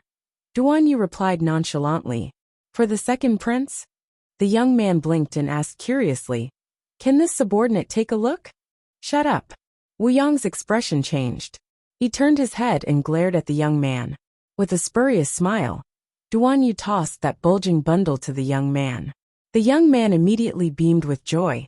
Before Prime Minister Wu could reprimand him, he immediately opened the bundle. From within, a bloody head was revealed. He was so scared that he rolled off the horse and vomited. With Miss Wu's gall, it's best that you don't casually open other people's gift packages. Duan Yu coolly tossed down this sentence before galloping forward on his horse. Prime Minister Wu couldn't help but smile bitterly.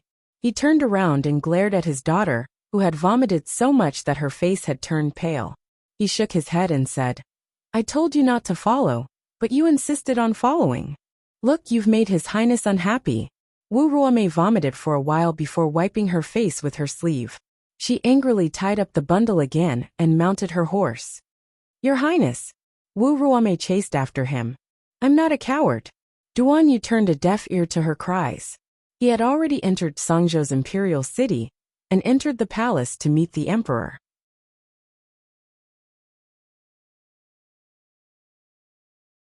Chapter 4093. That night, the announcement to crown the fourth prince as the crown prince came. The ceremony would be held in the Taizong Temple in Mount Taiyuan 3 days later. The entire Zhangzhou was in an uproar. There was almost no opposition in the imperial court. After all, the fourth prince had just solved such a big problem in the divine land. Everyone had seen his ability to remain calm. Second prince, second prince. A guard trembled as he ran in with a bundle in his hands. He knelt on the ground and said, "Second prince, His Highness the fourth prince, oh no. His Highness the Crown Prince sent someone to deliver a gift." The second prince and the third prince were sitting there discussing something. They really didn't expect that the announcement to crown the Crown Prince would come so quickly. It simply caught them off guard. They thought that even if Rongli was deposed, the matter of selecting the next Crown Prince would have to go through a series of discussions and debates in the imperial court. Who would have thought that it would be so fast that it almost shocked them? When the two of them received the news, they went to the imperial court at night to see His Majesty. However, they were blocked outside. The steward eunuch seemed to mean that His Majesty's health was getting worse, and he needed more rest. Then why did he send the edict overnight? The second prince walked up and down in the hall. At this time, when he saw the guard come forward, he couldn't help but shout, "What gift?" His face was very ugly. He didn't expect that after suppressing the Empress and Rongli's family, this matter was still not over. After suppressing Rongli, Duan Xiaoxi took advantage of it. Now that he thought about it, it was really abominable. This fourth prince was even more abominable than Rongli's family. Wasn't this just watching from the sidelines, watching them fight each other, and then reaping the benefits from the fisherman's quarrel? The guard unwrapped the bag with trembling hands. The second prince took a look, and his face became more and more ugly. A head rolled out of the bag. Of course, he couldn't not recognize this person.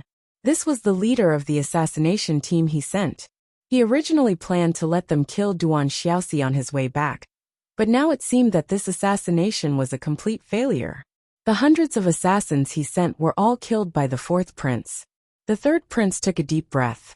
His expression suddenly changed as he asked, "Second imperial brother, who is this person?" Fourth prince is actually so arrogant, directly sending a head to second brother? The third prince shouted angrily, "Second brother, we must not let this matter rest." At this moment, the second prince's mind was in a mess. Hearing this, he couldn't help but glare at him in annoyance. "How am I not done with him? Second brother, as long as we can afford the price, are we afraid that we won't be able to find someone?" The third prince took out a spirit coin card from his pocket and pushed it in front of the second prince. He furrowed his brows and said angrily, "Let's go to Zhou City's black market and issue a mission. In for a penny, in for a pound. Give this guy." The third prince made a throat-slitting gesture. The second prince's eyes lit up slightly. He raised his hand and patted the third prince's shoulder. "Third brother, if I can ascend the throne, I will definitely not forget your kindness." Of course. The third prince chuckled and said, "Second brother, you know me. I'm really devoted to Big Brother." The second prince's eyes flashed, and he nodded with a smile. Then he turned around and scolded the guard. "What are you still standing there for? Throw this thing out." The fourth prince thought that by sending a head over, he could make him afraid. How ridiculous.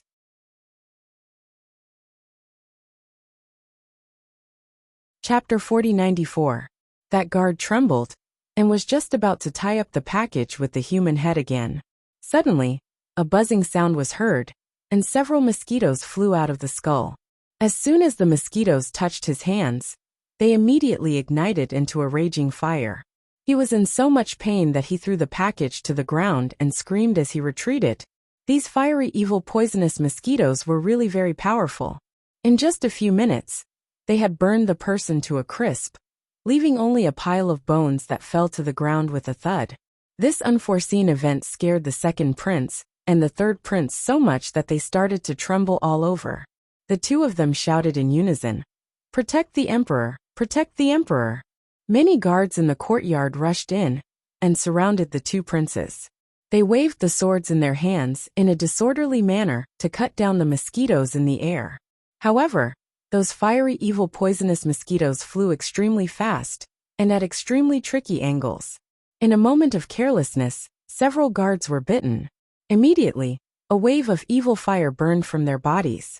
This burn scared the many guards around them, and they hurriedly moved aside. Just as they moved aside, a gap appeared in the group of guards that surrounded the two princes. With a buzzing sound, two fiery evil poisonous mosquitoes flapped their wings and flew in that direction. Their speed was abnormally fast, and they flew in front of the second prince in just a few seconds. Cold sweat dripped down the second prince's head. His eyes were fixed on the two mosquitoes flying in front of him, and his eyes couldn't help but meet at a point.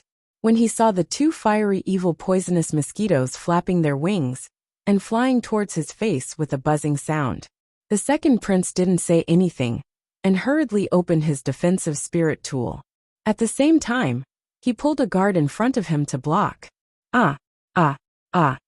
That guard was bitten by the poisonous mosquito, and a flame ignited in his body. As for the other poisonous mosquito that pounced on the second prince's face, it was blocked by his defensive barrier. The second prince let out a sigh of relief and secretly rejoiced in his heart. It seemed that these poisonous mosquitoes couldn't break through his level 15 defensive spirit tool for the time being. However, as soon as the defensive spiritual artifact was activated, the spiritual energy in his body was being consumed at an abnormally fast rate. In order to prevent himself from dying from the exhaustion of his spiritual power, the second prince hurriedly grabbed the third prince. The two of them were escorted into the inner hall by the guards. They sealed all the doors and windows, and only then did their bodies collapse weakly. The third prince's face was a little pale as he said, "I didn't expect fourth prince to be so vicious." Not only did he chop off the assassin's head, but he also gave him a few mosquitoes that could poison people. If it wasn't for the fact that there were too few of them, he and his second brother might have really died there. "It's still all right," the third prince stammered. "There aren't many mosquitoes. Otherwise, both of us brothers would have died here." The second prince's face was full of malice. "Do you think he didn't think that such a small number of poisonous mosquitoes is not enough to kill us? Then he is." The third prince raised his head and looked at his second brother in astonishment. "He did it on purpose." The second prince gritted his teeth and said, "He deliberately tormented us and used this as a pretext to tell us not to act blindly without thinking. Rosé, he has countless ways to make us brothers die quietly." The third prince shuddered, but he saw the second prince's eyes ruthlessly say, "I'll send someone to Jiwei City right now and see how long he can be arrogant and despotic. Fourth Duan, if you block the way, you deserve to die." You're tuning in to the Li Mei's Wuxia Whispers YouTube channel. We're so grateful for your support, and don't forget to subscribe to join us on this incredible journey through captivating stories. Your generosity through donations truly makes a world of difference, as it's the primary source of revenue that allows me to expand and enhance this channel for you. Thank you from the bottom of my heart for being a part of this adventure.